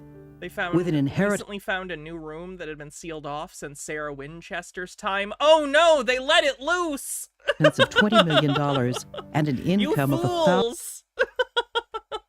$1,000 a day. How recently? Was it like February 2020 that they opened this room? Those fools! Cost was no object. Turn-of-the-century opulence is evident everywhere. Priceless Tiffany windows compete with sculpted English wallpaper for splendor. Rich hues of African mahogany, rosewood, and teak shine in the delicately carved woodwork. A full staff was required to keep the estate running. In addition to the carpenters who built and rebuilt at their boss's pleasure, Sarah also hired 20 domestic servants and 18 gardeners to cultivate the grounds. One of the gardeners' first tasks was to plant a 6-foot cypress hedge to conceal the estate from curious neighbors. Sarah paid her workers more than twice the going rate, yet she also fired them over the slightest disagreement.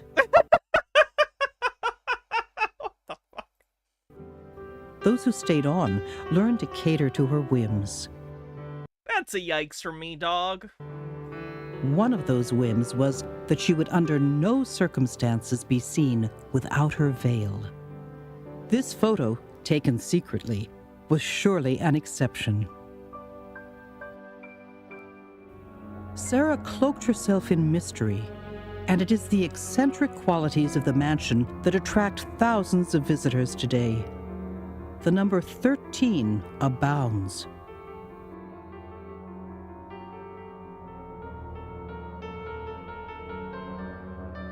Rooms with 13 ceiling panels and 13 windows. Windows with 13 panes. 13 bathrooms.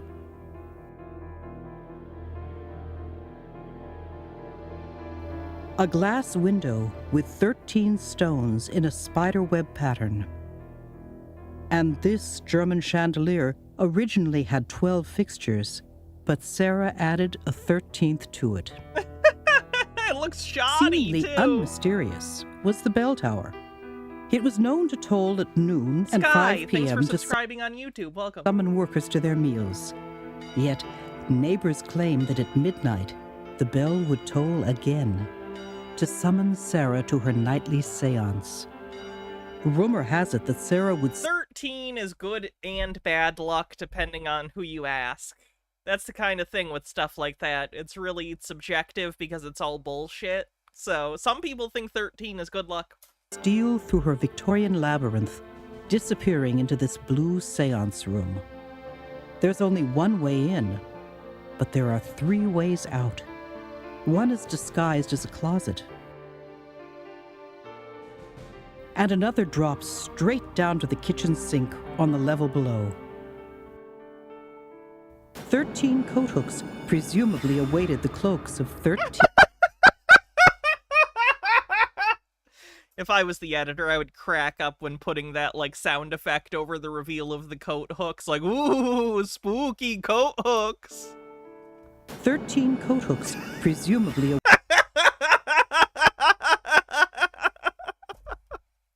That's good. awaited the cloaks of 13 ghostly guests. Here, it said that Sarah would consult with the spirits for inspiration on the building process. The results of these nightly consultations are intriguing. Staircases that lead to nowhere. Doors on the second floor opening into thin air. Yeah, this is the thing that always seemed the most dangerous to me. What an insurance nightmare. You just have a door on the second floor that opens to nothing? Oh my god. Storage cabinets with 1/2 inch of storage space. And skylights emerging from the floor. When Sarah left the seance Has anyone ever heard of the Grover House? room, This feels kind of like old-timey American Grover House. select one of the mansion's Grover House is already American. I don't know why I said that. 40 bedrooms. Sleeping in a different bedroom each night, Sarah was able to confound the evil spirits. But it must have proven confusing for Sarah's Is 20 this why 13 ghosts aren't 15 ghosts? You'd have to ask William Castle that, and that man is long dead, or so he'd have us think. domestic servants as well. Sarah found the solution in a Oh, is it Australian? Maybe. servant call system, or annunciator. With it, her servants could quickly determine her whereabouts when she called. In fact, the annunciator is just one of the many innovative devices Can we that watch this gingerbread house be made for the Winchester house? Let me see how long it is. 16 minutes. Ooh, we can skip through some of it after this, but I don't know about the whole thing. Sarah integrated into the mansion. Others include carbide H-Bird says any sentence in this documentary could end with this. Or so the Germans would have us believe. Or so the Germans would have us believe. I miss Norm. He was funny. gas lights that were fed by the estate's own gas manufacturing plant. A specially designed window catch proved very practical. It was patterned after a Winchester rifle trigger and trip hammer, and an inside crank used to open and close outside window shutters eventually became the popular norm. Sarah is said to have patented this innovative porcelain laundry basin with its molded-in soap tray and washboard, although no record of this patent has been found. And in the So, okay, that's not true then. Why did you say it? North Conservatory, the slanted hardwood floors were removed when plants were watered. In fairness, a lot of documents were lost over time and patent offices have burned up before. The runoff was captured and directed through a series of drain pipes to the garden below.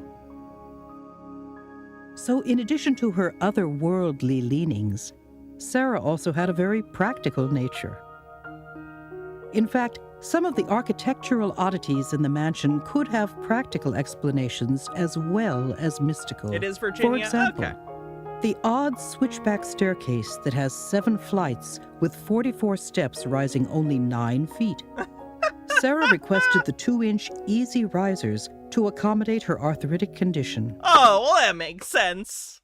And the low ceilings and doorways may evoke claustrophobia in some, but they were plenty tall to allow the small Sarah an easy passage. That's so funny.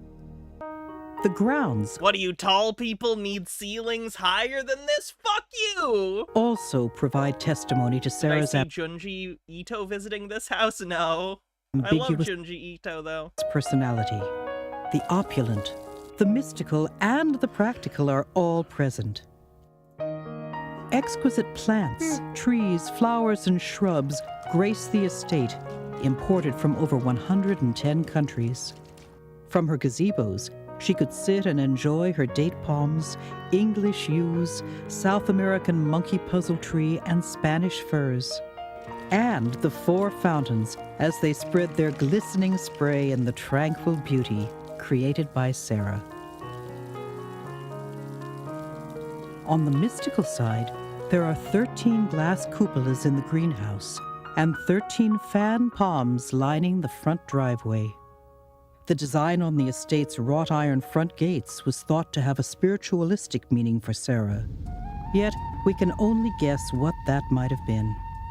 It's said that in an effort to placate the spirits of Native Americans killed by the Winchester rifle, Sarah placed this compelling statue at the estate entrance. Thanks, Ultra Undying. It portrays Chief Little Fawn, a Native American who died defending his homeland. I'm sorry, you think that that's recompense? Like, you think that native indigenous people's ghosts are mad at you, but you think, I built a statue, we're even now. Is that how that works? And on the practical side, Sarah was responsible for transforming her 161-acre estate into a working farm.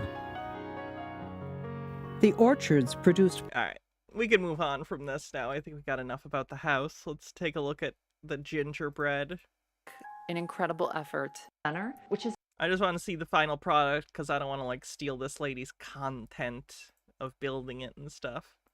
Oh, wow. There's lights and everything. Here's a link to this if anyone wants to see the full thing. This is from a channel called Christine McConnell. Here's a link on YouTube.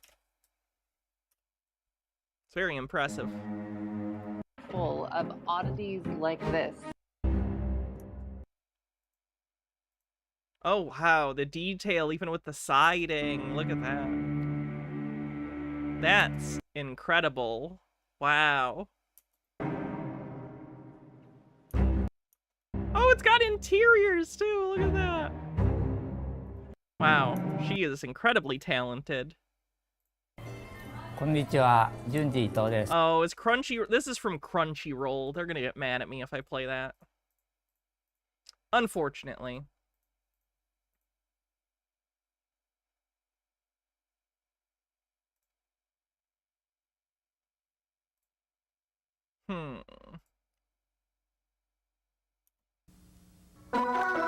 Let's quick start our cell phone experience.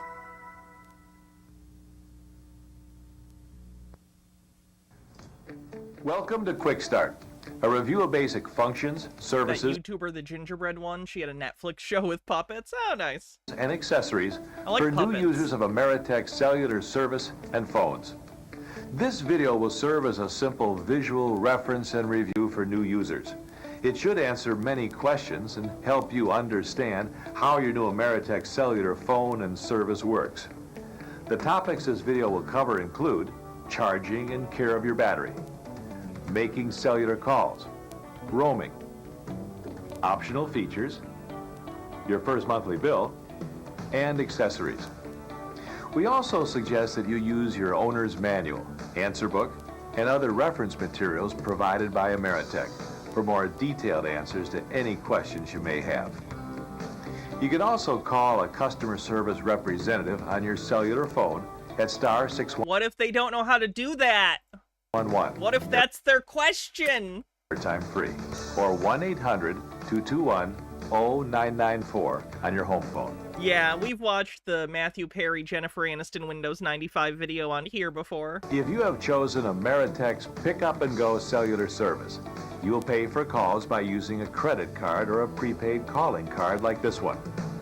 Watch for special messages just for pick-up-and-go customers throughout the video. Charging and care of your battery. You must have a power source to turn on your phone, either a battery or a car cigarette lighter adapter. In most cases, your battery must be charged before you can use the phone.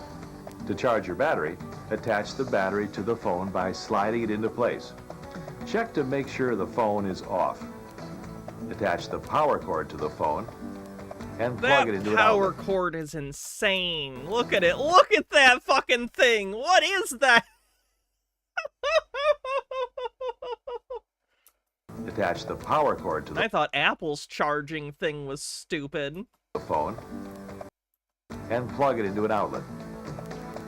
Before you use your new battery for the first time, let it charge for at least 12 hours. But remember, never charge your battery for more than 24 hours. What are you, a cop? Ever, anytime. Consult your manual for details. Some phones come with a battery already charged. To check the battery power level on all phones, press the power button. Next, press the function key. Then press 4. The number of vertical lines displayed will indicate the battery's strength. The battery on Oh, well, that's convoluted. this phone is fully charged. This was state of the art for the time. Before this, portable phones were like in big briefcases. Your phone has a dedicated battery strength meter. You can also check your battery power by simply turning on your phone and glancing at the display. Well, yeah, just lead with that. What? Lead with that, you idiot. Why would you explain the button prompts? If you have a nickel cadmium battery, you should let the battery drain completely before charging it again. Oh, that's inconvenient. This will ensure maximum performance from your battery. If you have a high-capacity nickel metal hydride battery, you can recharge your battery anytime, regardless of the battery's remaining power level. Freyline says, charging a battery for too long is bad for the battery, and depending on the battery, can be dangerous. I know, I was making a joke. Once in use, temperature, age, and changing conditions can change your battery's voltage. Low battery power is indicated by a tone repeated periodically, and the display message, low bat. If Does anyone know where the bats hang out? ignored, the phone will automatically turn itself off as the battery approaches discharge. We also suggest you consult your manual for additional information. Making cellular calls. Ameritech offers a variety of cellular phones to choose from, regardless Wow, they're so varied. of the model you have. All Look, they all come in gray. cellular phones operate much the same way. The phone pad may vary slightly from the one here, but the function keys remain the same. These keys stand for power, recall, store, clear, send, end, function, and volume. Before making a call, check that your battery or car cigarette lighter adapter is in place. Extend your antenna. Press power on. When your Antennas really were the worst part of old cell phones. I'm really glad they're just like kind of built on the phone now. Those were really, really weird. green indicator They're dorky. light is flashing, your phone is ready to use. If the no service indicator light is on or flashing, your phone is beyond the range of a cellular area and you can't make calls. With the power on, punch in the phone number with the area code if it's different. Then press send. The in-use indicator light will flash when a call is in progress. If not, please refer to your manual. To end a call, press end. To answer a call, press send or open a flip phone. If you dial a single digit wrong, press clear and dial the correct digit. If you want to remove the entire phone number, press clear and hold the button for 2 to 3 seconds. To redial a number, press the recall button, then send. For emergency calls, dial 911, just like you would on your home phone. Then press send. Roaming. Every cellular phone is assigned to a home service area. When you're out of your home area, where your rates are lowest, your roam indicator light will come on. When you have roamed into another Ameritech cellular service area outside your home service area, you get good rates too. When you roam into a non-Ameritech cellular service area, your charges will vary. You can consult your... Sorry, the last time I was even in an area where I was roaming, I was literally next to the Canadian border, and it was like my phone was connecting to a Canadian cell phone tower. That's so funny. Ameritech cellular coverage map for more detail on your cellular service area. Optional features. Ameritech also offers a variety of optional calling features to enhance your cellular service, like immediate call forwarding. This feature allows you to transfer your calls to another number and transfer them back to your cellular phone. Call waiting. When you're on a call, a beep tone will let you know you have a call waiting. Call waiting lets you use your phone even when you're waiting for an important call. Just press send, and you can put your current call on hold while you answer the new call. Press send again to return to your original call. Three-way calling. This feature gives you conference call flexibility with the press of a button. Voicemail. When you're on another call or away from your phone, voicemail can record and save your messages 24 hours a day, 7 days a week, telling you the time and date. To sign up for any of these convenient calling features, call star 611, airtime free, on your cellular phone, or 1-800-221-0994 on your home phone. First monthly bill. Your first monthly bill may have a one-time only activation charge. Also notice, your first bill will have 2 monthly charges. One is for the month you signed up, the other is for the next month. Billing is prorated for the month you sign up. You'll only be charged from the day you begin service. You will also be charged the full amount for the next month, as well as for any other features you signed up for. You always pay for your monthly service plan 1 month in advance, but you don't pay for airtime beyond your monthly plan until you use it. Each month, your bill will highlight other applicable charges under Other Charges and Credits. These charges will vary depending on the nature of your cellular service. Your first cell phone was a BlackBerry 8830. Mine was a Motorola Razr. And don't forget, billing doesn't stop until you press the end button. But you won't be billed if you end the call before anyone or any machine answers, or if you get a busy signal. And please remember, if you have chosen Ameritech's pick-up-and-go cellular service, you will not receive a monthly bill. You must use a credit card to place calls outside. Oh my god, Amber, you calling a phone that can send texts, emails, and play music a non-smartphone makes me feel so fucking old. Oh, I'm such an old bitch. Ah! In my brain, if it can answer emails and play music, it's a smartphone. Because, like, the original, I don't know, man. I don't know. I'm the crypt keeper. Inside your home service area where credit card roaming is available.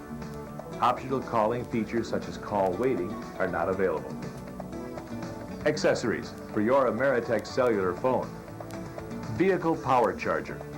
Optional vehicle power chargers require no installation and let you power your telephone from a car battery via the cigarette lighter. This accessory charges the telephone's battery while saving it from use. Attaching the vehicle power charger is simple. Insert the small end of the accessory into the cellular phone. It doesn't look like the phone finds that comfortable. At least, like, loosen it up with your finger first. Jesus. Insert the larger round end Yes, into the I know how old you are. Vehicle cigarette lighter. To remove the vehicle power charger from your phone, turn off your telephone. Then remove the connector from the rear of the phone. With some models, you'll have to squeeze both sides of the connector tabs before removing the connector. For other options, consult your manual. Extra batteries. Nickel metal hydride batteries are high-capacity batteries which offer up to 30% more talk time than comparable nickel cadmium batteries. Leather cases. To protect your Ameritech cellular phone, we offer sturdy leather cases which can protect your phone. Well, that'll make you look like an asshole. Alright. From dirt, moisture, and scratches. To purchase these or other accessories for your Ameritech cellular phone, visit your authorized Ameritech store or dealer. We've reached the end of your Ameritech Cellular Quick Start video. We hope you found this video useful and informative. If you have additional questions, or to find the location of the Ameritech store or dealer nearest you, don't forget to call star 611, airtime free, or 1-800-221-0994 from your home phone. Thank you for choosing Ameritech. I gotta fix my light again. Be right back.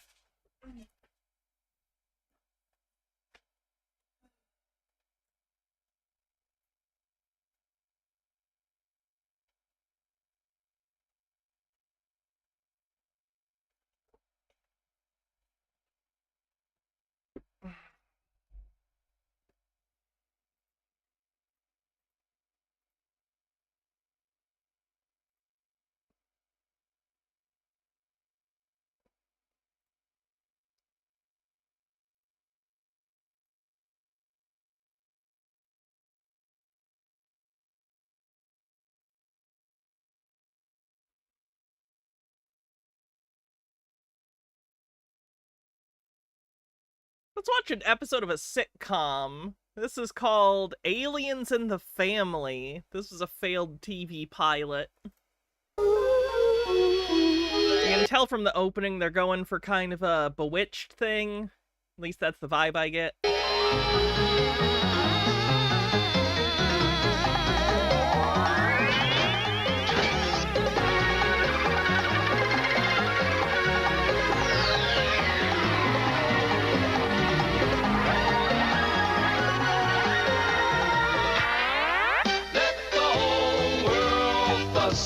Mom and Dad will help us adjust. It's just aliens in the family.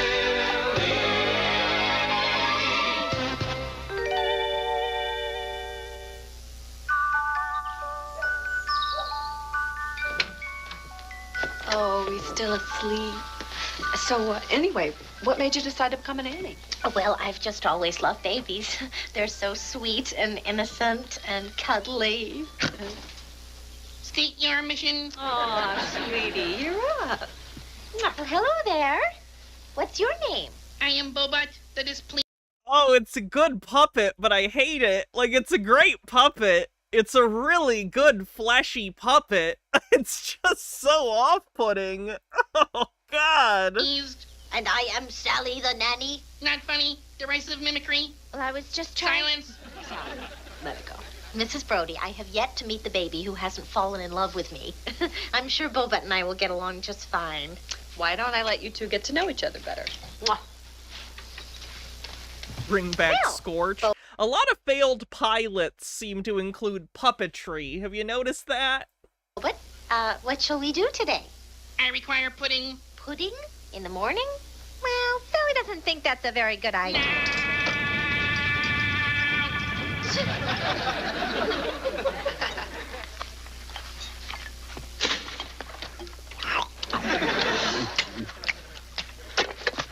Aditya, thanks for following.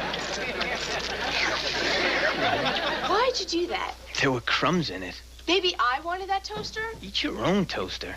Dad! All right, you two, what are you fighting about now? This idiot ate the Oh, toaster. this is post Mork and Mindy. This is 1996. He is your brother, Heather, and he has a name. Oh God, it's horribly AI upscaled.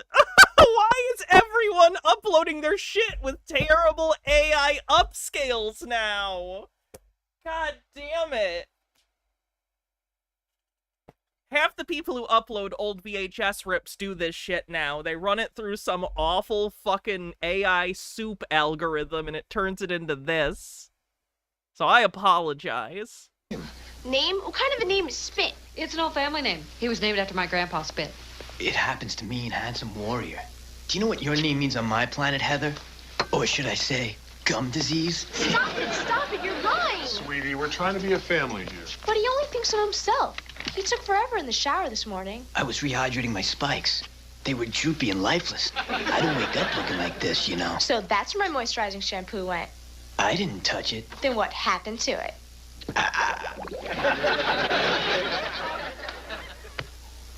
Come on, Bobette. Roll the ball to Sally. Roll the ball to Sally. You can do it. And we have to be at the high school by 7. Heather's in that synchronized swimming version of Oliver Stone to Nixon. Oh, she's going to be a great Haldeman. You know, I just wish she and Spit wouldn't fight every morning. Well, they just have to learn how to get along. Yeah, I still feel bad. Moving the kids to a whole new planet and making them share a bathroom. I wish we could afford a bigger house. What, you mean Why does the mom look human? Because they didn't want you to think about this guy fucking a big alien puppet. this place? Well, call me a I'm sentimental guessing they're step siblings. fool, but I don't know. say when a woman abducts a man from a house, they stay there. Mwah. Well, wouldn't worry. Haven't gotten a raise in 3 years. You know, everyone else at the office has got a leg up. Coleman married the boss's sister.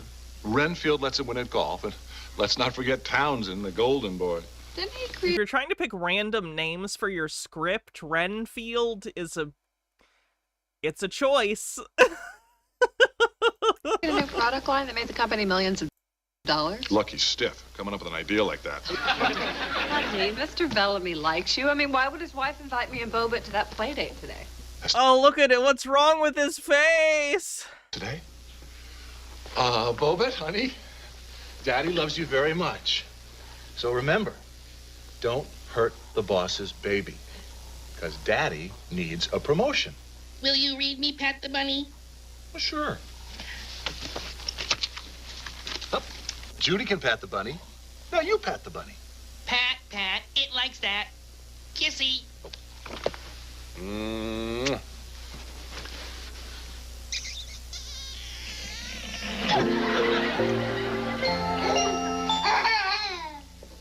Stop that incoherent babbling. Sure, being a recombinant DNA scientist was glamorous, but there I was, cloning the cerebral cortex of the Vice Kragner of Udipita. And then I got a call from the babysitter. I'd missed my daughter's first loose ear. There she is at her brother Spit's graduation from Stun Gun Academy. Oh, who's that in the middle? Oh, that's my ex. I know what you're thinking. Why would I let a gorgeous guy like that go? I've got to tell you, he was never there for the kids. Okay, so I'm guessing she looks like this, and then all the other kids are that guy's, and that's why they look like that. Apparently his genes are very strong. Oh, well. The creator of this also created Fresh Prince of Bel-Air. Hey, they can't all be hits, you know? At least I got his looks. Well, you certainly found the perfect family man in Doug. Oh, I couldn't have asked for a better husband if I'd made one myself. God knows I tried. I'm just so lucky, Mrs. Bellamy. Oh, please, call me Mickey. It's short for Michelle. And you can call me Cookie. It's short for...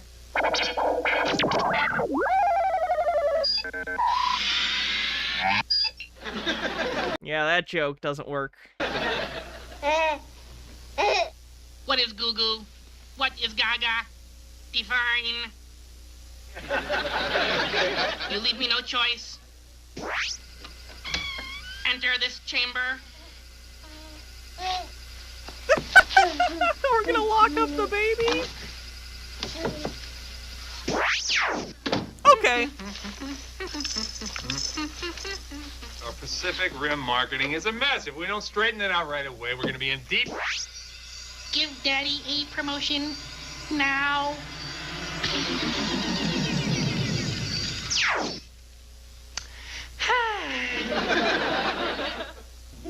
Now, tell Mommy what you did to Mr. Bellamy. I did nothing. His head was smoking. All our problems are solved. Drive faster. Must see lamb chop. Read your memo, sir. Great idea, boss. Way to The go. baby is Roger from American Dad. He's Roger mixed with Stewie. It's like if Stewie and Roger had their own baby. First off, let's discuss the explosion of our factory in Caracas, which just killed over... That is unimportant. But, sir... Silence, expendable drone. I must promote Brody. Now. What did I do? You are the new Senior Vice President for Marketing and Sales for the Pacific Rim region. Wait a minute. I was promised that job. Oh, Rogu, his kid? I guess I don't remember that episode. Contractually guaranteed. Do not defy me. You are terminated. All other traitors will be eliminated. Great idea, boss. Way to go. Faster, Sally, faster. Faster, Sally, faster. Faster, Sally, faster. Faster, Sally, faster. Sally needs to hear please. Irrelevant to the task at hand. Stir. Suddenly I'm cold. I require my cozy onesie now. I don't know, Adam. I think it's great the teacher picked you to bring home Monsieur Frog. Well, I don't know, Snizzy. I don't like being singled out like that in class. It just reminds Brett Swillow that he hasn't punched on me lately.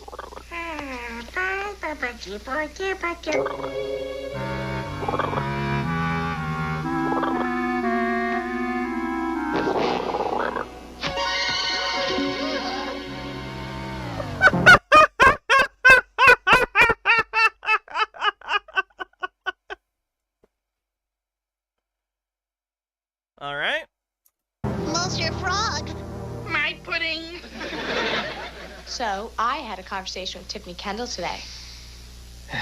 Shut up. And I said, okay. It does too count. May I use the phone? If you're hungry, there's a clock radio on the nightstand. Anyway, she had the cutest outfit. It was blue. Half was really... Mom! He's doing it again! Spit. What? Mom! What? Cookie, our problems are solved. I got a promotion, a new office, and a big raise. Cool, Dad. Kudos on your improbable rise. And there's a spot for us at the Sherwood Hills Country Club. Tiffany Kendall's family belongs. I can be friends with her. I can be one of the cool kids. I'll have nothing to worry about for the rest of my life. Except for that meteor that's gonna collide with Earth in 20 years. They don't know. You know what feels great? All those jerks at the company who never thought I'd go anywhere. Yeah, this'll show them. Doug, I have to tell you something I think you might not want to hear. Go ahead. When we were at that play date today, Mr. Bellamy was there, and, well, I'm afraid Bobet used mind control to get you that promotion. It was completely undeserved. I can live with that. You mean you're not upset? Well, why should I be? Everyone else at the office has got an unfair advantage. I should have an unfair advantage. It's only fair. Well, That's funny. even though you didn't deserve it, I know you'll make the most of it. Thanks. Getting late. We better get ready for Heather's swim show. Oh, no, honey, I can't. I'm sorry. I'm expecting some important phone calls from Japan. Well, can't they wait till tomorrow? In Japan, it is tomorrow. Poor frog. Death by pudding. Not the way I want to go. Oh, man. When the kids at school find out about this, they're gonna kill me. That frog's much more popular than I am. That he's in something else when he's slightly older. Where do I recognize him from? Feels like it's a Disney thing, maybe. I almost recognize him. Oh, right. I wish Mom were home. She has an IQ of 5,000. She'd probably know what to do. What about Dad? This is called Aliens in the Family from 1996. I'll look up.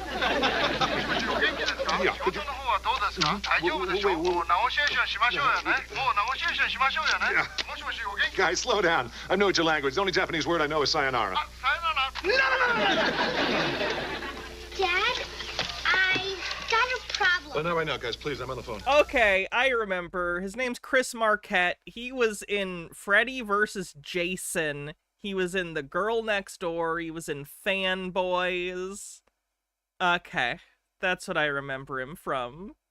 Not a Disney thing. Not a Disney thing at all. Oh no, he was in Up, Up, and Away, the Disney Channel original movie about superheroes. He was the friend of the main kid. Okay, I'm not crazy. Never mind. Hello, Doug Brody. I think you misunderstood me. When I said sayonara... Adam, to the garage.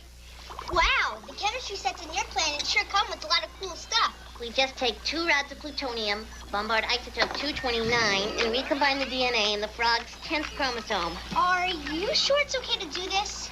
Well, some societies believe that bringing the dead back to life should be strictly the province of deities. But I say, kids can have fun with it too.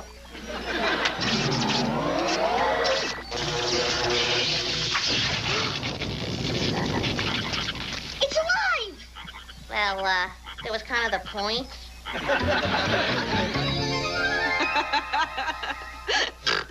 Oh, God, this book is funny. Very dumb, but funny. The AI has destroyed the joke because I can't read it. I think it says E equals MC squared at the top, so probably something about physics, and the joke is that, haha, smart physics that humans believe are actually very stupid by alien standards. Seen that joke before. See you later, honey. Gotta get to work. Bye-bye. Well, you were up working till 2 last night. At least take 10 minutes. Sometimes dead is better. Breakfast. Can't. Got an 8 o'clock conference. The dad of the Munster family said that. Call and I gotta learn Malaysian. Paul, first you must read me Pat the Bunny. Daddy, I'll read you later, honey. No, Bye-bye. I don't think it's alien writing. Unacceptable. In protest, I must throw my breakfast against the wall.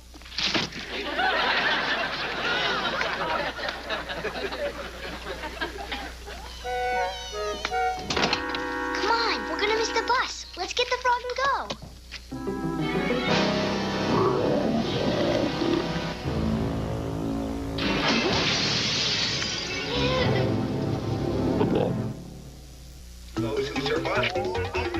I'm very fortunate today. I have. Oh, fuck him. Oh my God, it's the evil Krog. I thought he'd been sent to the Phantom Zone. Okay, alright. Gets a point for fucking Gingrich a little bit. That's Tiffany Kendall. Isn't she one of the much fabled cool kids? What's she doing here? For those that don't know, Gingrich was an earlier step on the journey to where we are now politically. So thanks, Gingrich, for being a huge piece of fucking shit. Since Dad joined the country club, I moved up the food chain from ridiculed nonentity to tolerated acquaintance. Tiffany, interesting name. On my planet, it means that which grows on cheese. Whoa. Hi, Tiffany. Hi. Let me get my books. So, what's new? I feel like there's too much going on in this first episode, by the way. I get it's a pilot, but I feel like there's a lot going on. I broke up with Chad. Really? How'd you take it? Not well. But on the bright side, I've broken up with 5 other guys this semester, and they formed a support group. Let's go. Mrs. Brody, I don't mean to be critical of your parenting, but, He invented the terms like tax and spend liberals. You know, tax and spend. Literally the role of the government. But that's evil, because propaganda? Things a little out of control. I'm sorry, Sally, I didn't hear that. What I'm trying to say is, I think there's a problem with Bobet. He acts like he's the center of the universe. Well, Sally, he is. Excuse? Bobet is the High Supreme Trottenike Pakamate. He'll grow up to be Emperor of the Neutron Galactic Confederation with power over the planets, the moons, and all living things. I really thought we'd put this in the ad. Sally, return to nursery. I have soiled myself.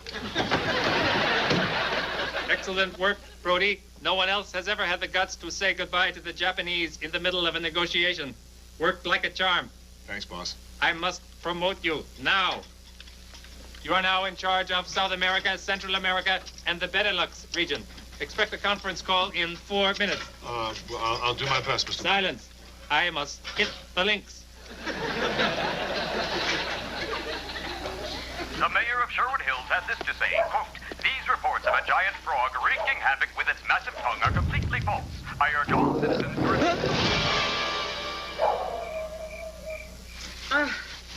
God, I wish Bobet wouldn't play with his food. Hi, honey. These are for you. Doug, you shouldn't have. Oh, my favorite. Well, I felt bad about not being here tonight for dinner.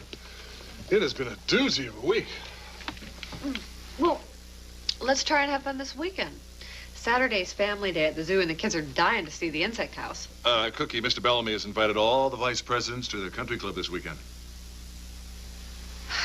First the swim show, now the zoo. What happened to you, Doug? What happened to that promise you made to always put our family first? I'm doing this for the family. I want us to get a bigger house with more bathrooms. A bathroom can't help Adam with his homework. A bathroom can't go roller skating with Snizzy. And this May, Heather's high school is not holding a bathroom daughter dinner dance. The kids need you, Doug.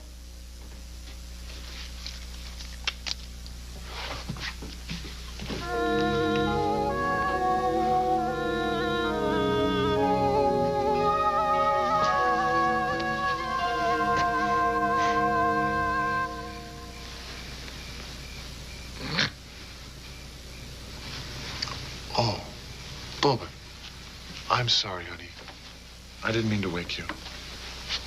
Go back to sleep, sweetie. Elevate me. Come here. Read me, Pat the Bunny. Please? Oh, Bobette, it's late. And I gotta get up tomorrow morning early and sell microchips to Polynesia. Or is it potato chips to Micronesia? Anyway, I can't. That's a fun. That makes me laugh. It's a little sloppy, but I see the joke in there. Do not go. I am afraid of the dark. I'll leave the door open for you. Yeah, You mean the dark of the... it's a decent puppet, but it's too gross and fleshy. You can't make me feel things for this puppet, man. It's just not gonna happen. Cosmos, the vast empty abyss, the yawning chasm of eternity. Maybe we'll get you a little nightlight.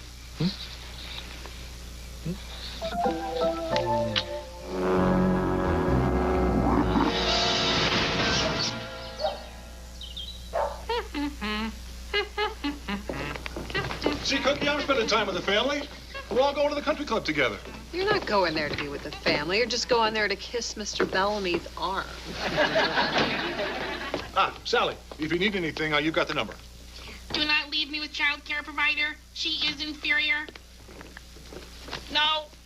Wait. Oh. Come on, Bobette. Don't be such a garch. Mom, this is the G word. Whoa. Whoa. Whoa. Well, Bobette, I guess it's just you and me. Why does the dad have to work if the son is an intergalactic prince? He doesn't get paid in American dollars to be a prince. Boring stooge. How's this? The itsy bitsy spider climbed up the water spout. Tiresome. Where is Thumpkin? Where is Thumpkin? Tedious.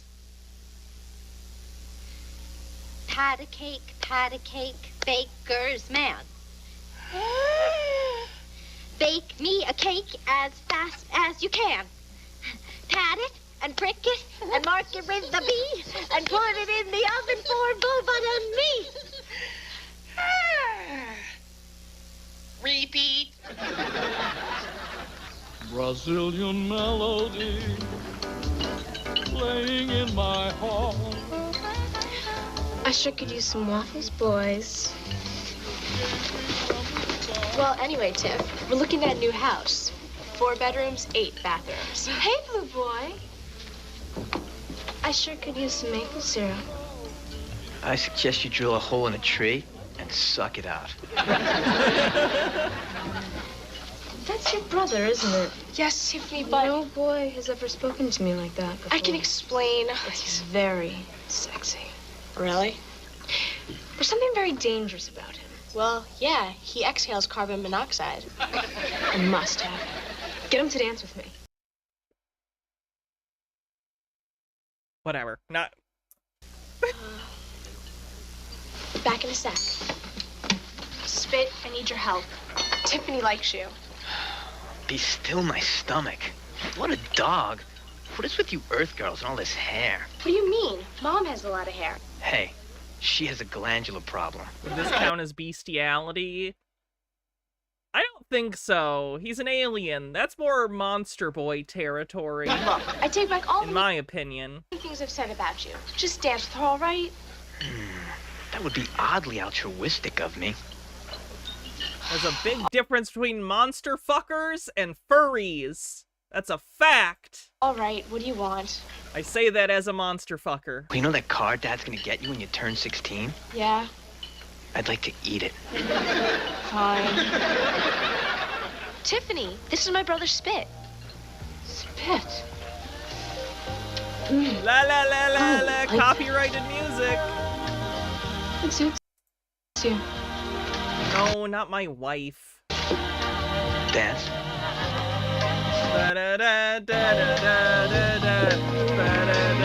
I gotta mute it. I can't. And through the pouring rain, you wonder?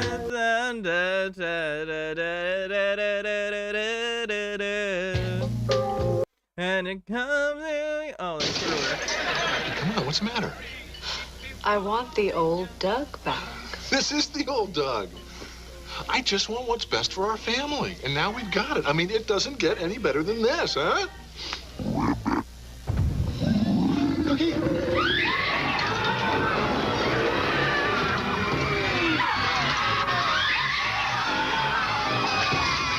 The giant frog was subdued by the National Guard and will be taken to Euro Disney. And then I took a couple of rods of radioactive... Wow, this is the 90s, a Euro Disney joke, very in vogue. Plutonium. What? Michael Eisner, am I right? Young lady, you know you're not supposed to play with radioactive plutonium until you're in junior high. I'm sorry, I wrecked everything. No, Snizzy. I wrecked everything. Curious segue, Dad. Do tell. You know, when my kids start recombining the DNA of a frog and mutating it into a giant monster who lays waste to our town, that means I've been spending too much time at the office. You know something? There is a lesson in all this. That frog got too big too fast. And so did I. Really? This is the moral? We don't need a bigger house. We just need to get along together. I think you do. There's a lot of people in your family and they're aliens. What the fuck? And love each other like a real Stop family. this tedious moralizing. Okay, Robert. But tomorrow morning, I want you to release the boss from your mind control. And once he comes to his senses, I'm sure he'll demote me. Ah, that's the man I abducted.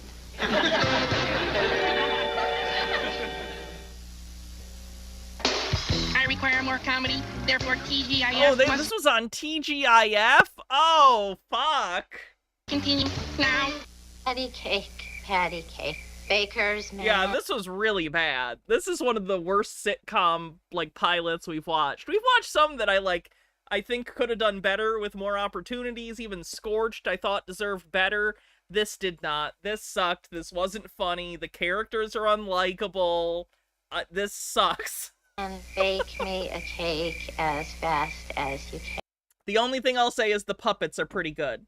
Like, the actual technical quality of the puppets, I can't knock that. It's the Henson people, so obviously, but like, oh my god, the show's bad. And pat it and prick it and mark it with a B and put it in the oven for Boba and me. Overthought, thanks for gifting my wife a sub. Patty cake, baker's man. Bake me a cake as fast as you can. Yeah, that was so bad. Okay.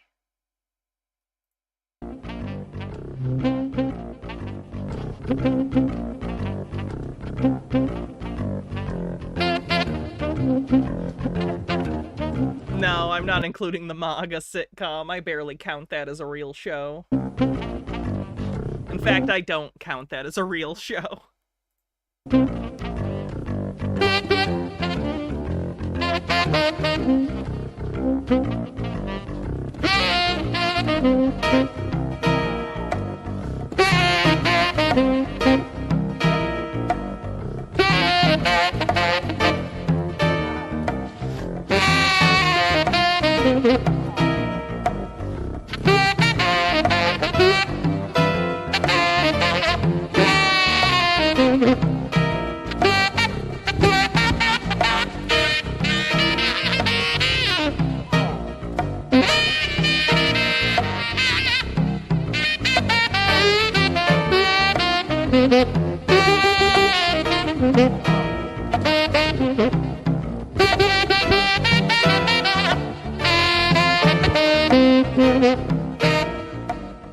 I wish I'd gotten into woodwind instead of brass. No one likes brass. Everyone likes woodwinds. It's bullshit. Hi, folks. My name is Scott Page, and this is my saxophone. Today, I plan on trying to go through the basics of saxophone playing and how to get started on this. All right, we don't need to watch more of this. I just thought the beginning was very, very 90s saxophone. Nemesaur, thank you for gifting 10 tier 1 subs. I appreciate it. Thank you very much.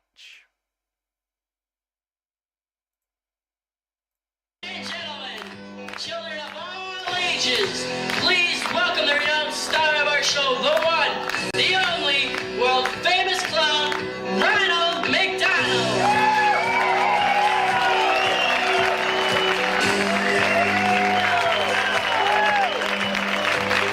This is a training videotape for other Ronald McDonalds. They're having the main Ronald McDonald train other people who play Ronald McDonald to do a specific show.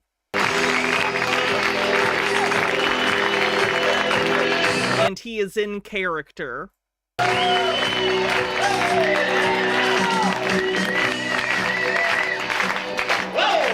everybody. Wait a minute. There we go. Hello, everybody.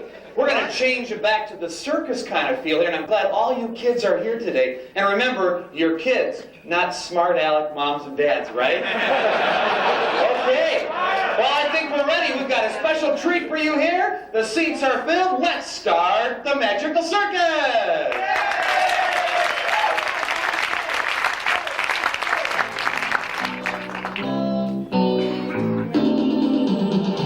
Do you believe in magic? And I hope you do. You'll always have a friend wearing big red shoes. Anything can happen right before your eyes. Whatever you're expecting, expect a surprise. How much did this motherfucker get paid? Like, genuinely, I gotta ask. He was Ronald McDonald for like 20 years. This guy was the Ronald McDonald for decades. And he went all around the country and did promotional shit. He was in all the commercials. He was in the fucking animated show we've watched. Like, it's gotta be over 6 figures a year to be a clown. This particular clown. He had to have been making like $200,000 a year or something in the 90s. That's my guess. That's my guess. It's a complete, like, guess. It's a shot in the dark. I'd like to work some very special magic with you. A little abracadabra from you-know-who. Yeah! You believe in magic? Well, then sit right down. Spend a little time. To be clear, I'm not knocking him, by the way. He's good at it. He's clearly an entertaining clown. I'm sure kids like him. I liked the cartoon as a kid, you know, but... with a red-headed clown. I'd like to... The highest paying Ronald who appears in national commercials earns more than $300,000 a year according to former Ronalds. There you go. Okay. That's in 2003? Alright. So a little more than I expected. Today, we're gonna have some fun in a magical way. So sit a while, pop a smile, that's how it starts. You've all got the... I have no idea what this guy looks like, by the way, like IRL. I've seen so many people out of their makeup, like clowns and other people who play characters. I have no idea what this guy actually looks like. I've never seen him outside the clown makeup. Right there in your heart. Whoa. Hi kids, we're gonna have a great time today at our circus. It's a Be a Clown circus where you kids get to be on stage and participate with all the other circus performers today. Do you believe in magic? And I hope you do. You'll always have a friend wearing big red shoes. Anything can happen right before your eyes. Whatever you're expecting, expect a surprise. Oh, God. All right, yeah, everybody's here that the ushers let in. So now it's time for our magical circus to begin. Yes, you believe in magic.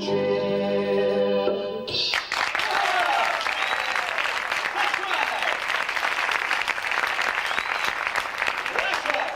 Ladies and gentlemen, boys and girls, the magic of the circus lies before you. The mystery, the drama, the sensational sights, sounds, and smells of the circus.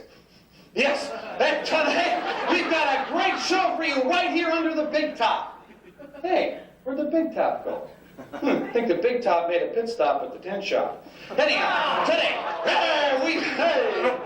we've got a sensational razzle-dazzle circus for you today.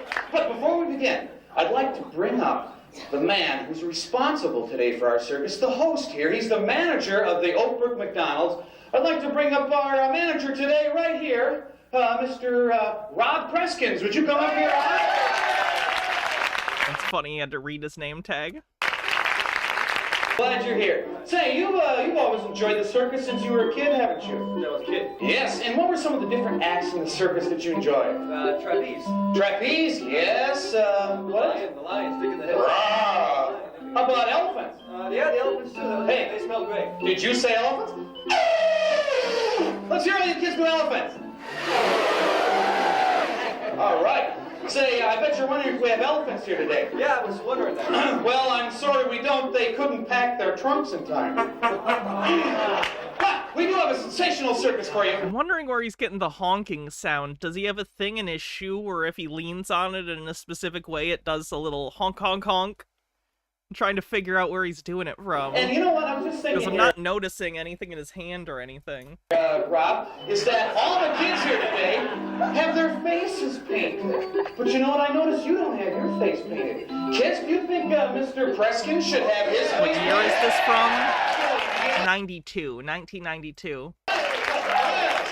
All right. Let's see. What should we paint first? His nose? Yeah! What color? Red. Oh, just like mine. Okay. A little red nose there. Is that big enough? No! Bigger! Okay, all right. We'll really get that nice and big. Bigger, okay. All right. Now, what should we paint next? Oh, he genuinely seems not happy.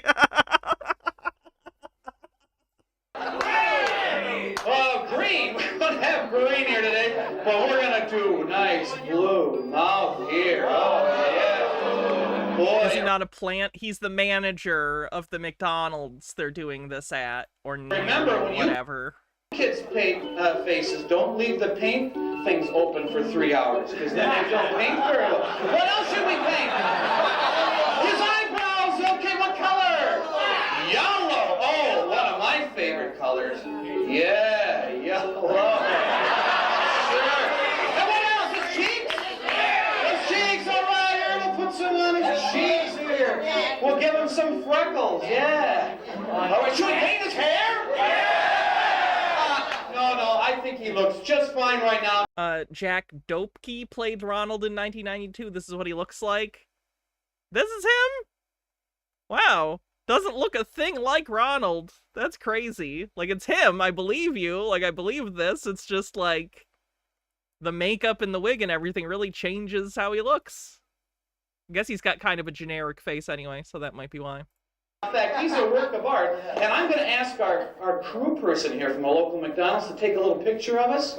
We've got Dave here. He's one of the hip His patter is super people. smooth, and he never seems to get ruffled. I could see why he got chosen. Oh yeah, he's very good at this. Like, I'm not a big fan of clowning myself, but I respect it as an art form. The guy clearly has a charisma where he's clearly able to kind of direct a show. I get it. McDonald's and take a picture so everyone can see this work of art. Come on, Mr. Dave. That's good. Thank you. Let's give a big hand for Mr. Rock. Nice going, Ronald. Now, we've seen face painting. I've come a country mile since I've learned about face painting first. Tell you what I've done. I've changed a couple things. I get there early. I talk to the crew kids and I get them painting their faces, and we'll show you. You've already seen the different kind of faces, circus faces you can have. But here's what I've changed. Instead of me putting the makeup on the manager, I get a crew kid to help me. This works wonderfully. It plays real great too, because the crew kids that aren't even working that day will show up just to see the manager get his face painted by a crew kid. Now, here's how it's done. You can have the crew kid put the makeup right on his finger. Simple as that. Now, we call up the manager. Mr. Manager. Hello. Yes, your stand-up manager. They all have that great smile. Hi there, manager. Hello. Good to see you. Now, what you say is, we're going to paint the manager's face today. What should we start with? Now, no matter what they say, you say, nose. Good idea. What color should his nose be? No matter what they say, red. It's unanimous. Perfect.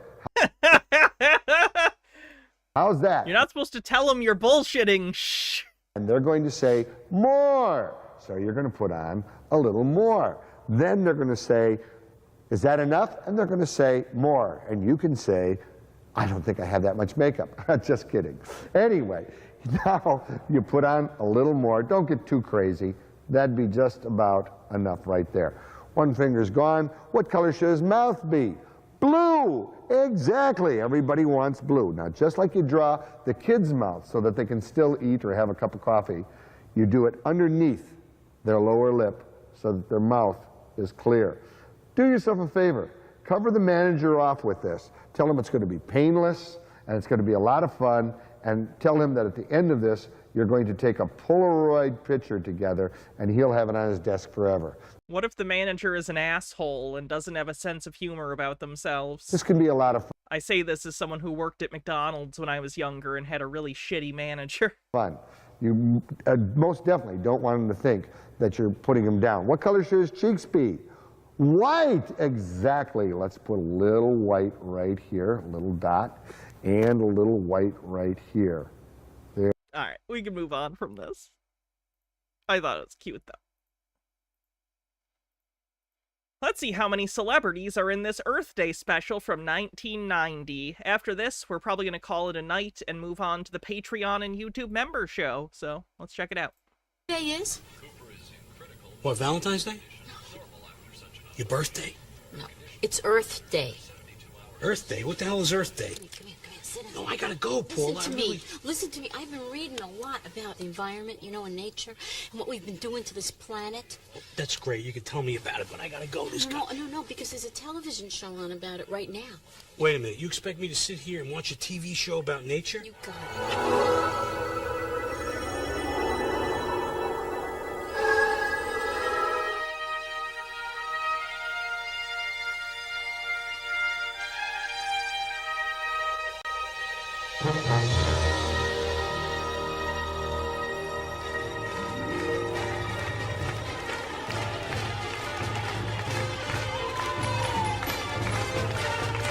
To be clear, this is a truncated version. I think originally this is like 2 hours long. Someone edited it down to like the most important 7 minutes.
Oh no! Not the Cosby Show! Oh boy!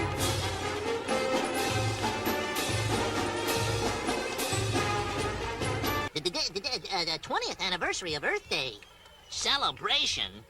What do they got to celebrate? Callie Kong, thanks for following. I was at the first Earth Day. If you ask me, people ain't learned nothing. I live on the Earth. I ought to know. Pesticides, toxics. I tell you, these days, it's a shame. A rabbit like me has to wash his own carrots. Look! I'm sorry, are we shitting on pesticides? Mellow tweep! I did see a mellow tweep. Hey, wait for me. Those polluters should It's okay. The lizard is okay with me being here. They've allowed me to share the stage with them today. Oughtn't to get away with it. This was a great place to live, till man set foot on it. I'm Mother Earth, and I'm sick, and it's all your fault. Me?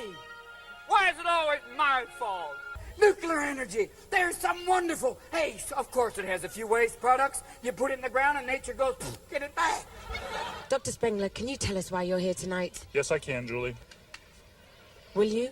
Yes, the current condition of Mother Earth is the greatest crisis in the history of this planet, and industrial toxic waste is one of the most serious threats. Our job at Wastebusters is to identify industrial polluters, track them down. Oh, I love that cartoon All-Stars drug special. Humiliate them. I have a bootleg of it. It's pretty good. It's something. It's something. I know it's a bad thing. Why are you acting like I'm to blame? Not all companies are polluters. In the year 2057, the last of the glorious rainforests will be gone. I've been It's optimistic. there. What are we gonna do? You know what? Oh my god, it's Doogie! I knew Neil Patrick Harris was in this. I didn't know he was playing Doogie Howser. What you are, buddy? An alarmist and a crackpot. Somebody should tell Burgers by Leroy that the polystyrene foam that they pack their food in is completely non-biodegradable, and the chemicals used in the process can be toxic. Not half as toxic as that magic sauce. Well, it'd be nice if they'd stop making polystyrene foam altogether. But until they come up with something better or safer, people shouldn't throw it away. It can be reused, too. Rose, not are you making that up? Burger places should have recycle bins. Because polystyrene foam can be used for lots of things.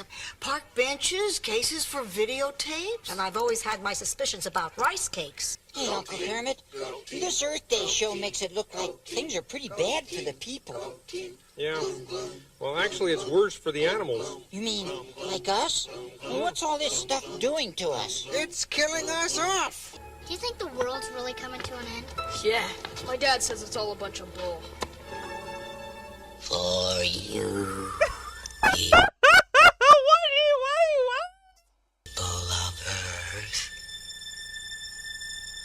Every time you put a paint can in the trash can, you take a piece of the world from the next man. All together, I need your help in the worst way. Let's all take a puff of the cause here on Earth Day.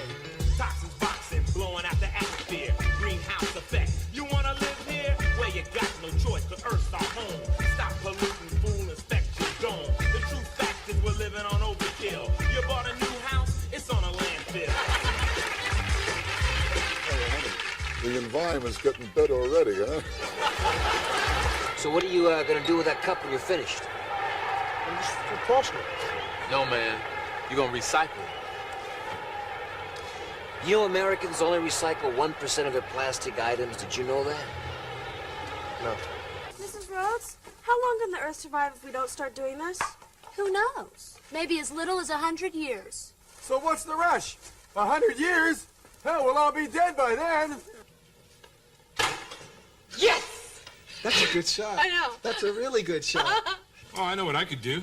Next time I stop for a six-pack, I could take a moment to snip those pesky six-pack rings. There you go. Good idea. And I've got several beer cans at home that I've sort of been laying around for the last year or so. Yeah. I could bring those down to the redemption center and cash them in. It's like 2 cents a can. Okay, what are you gonna do with the money? I don't know, buy a car maybe. Recycle! Reduce! Replace! Reuse! And most of all, rejoice. Because you have an incredible gift here. Don't blow it. Wise up.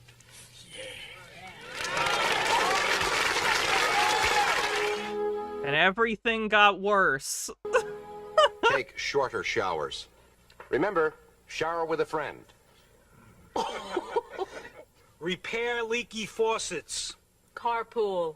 Use reusable containers for leftovers instead of foil or plastic wrap. It means the world to us. Jesus. Alright.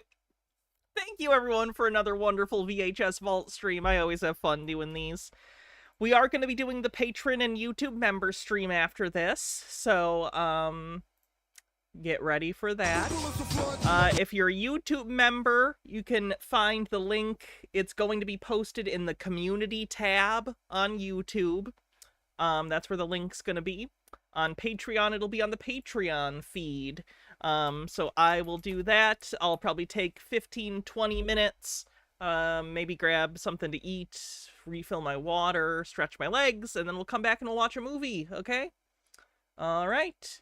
See you later. Oh, and tomorrow's Monday, so I won't be streaming I have electrolysis, but I will see you Tuesday for tinfoil. All right.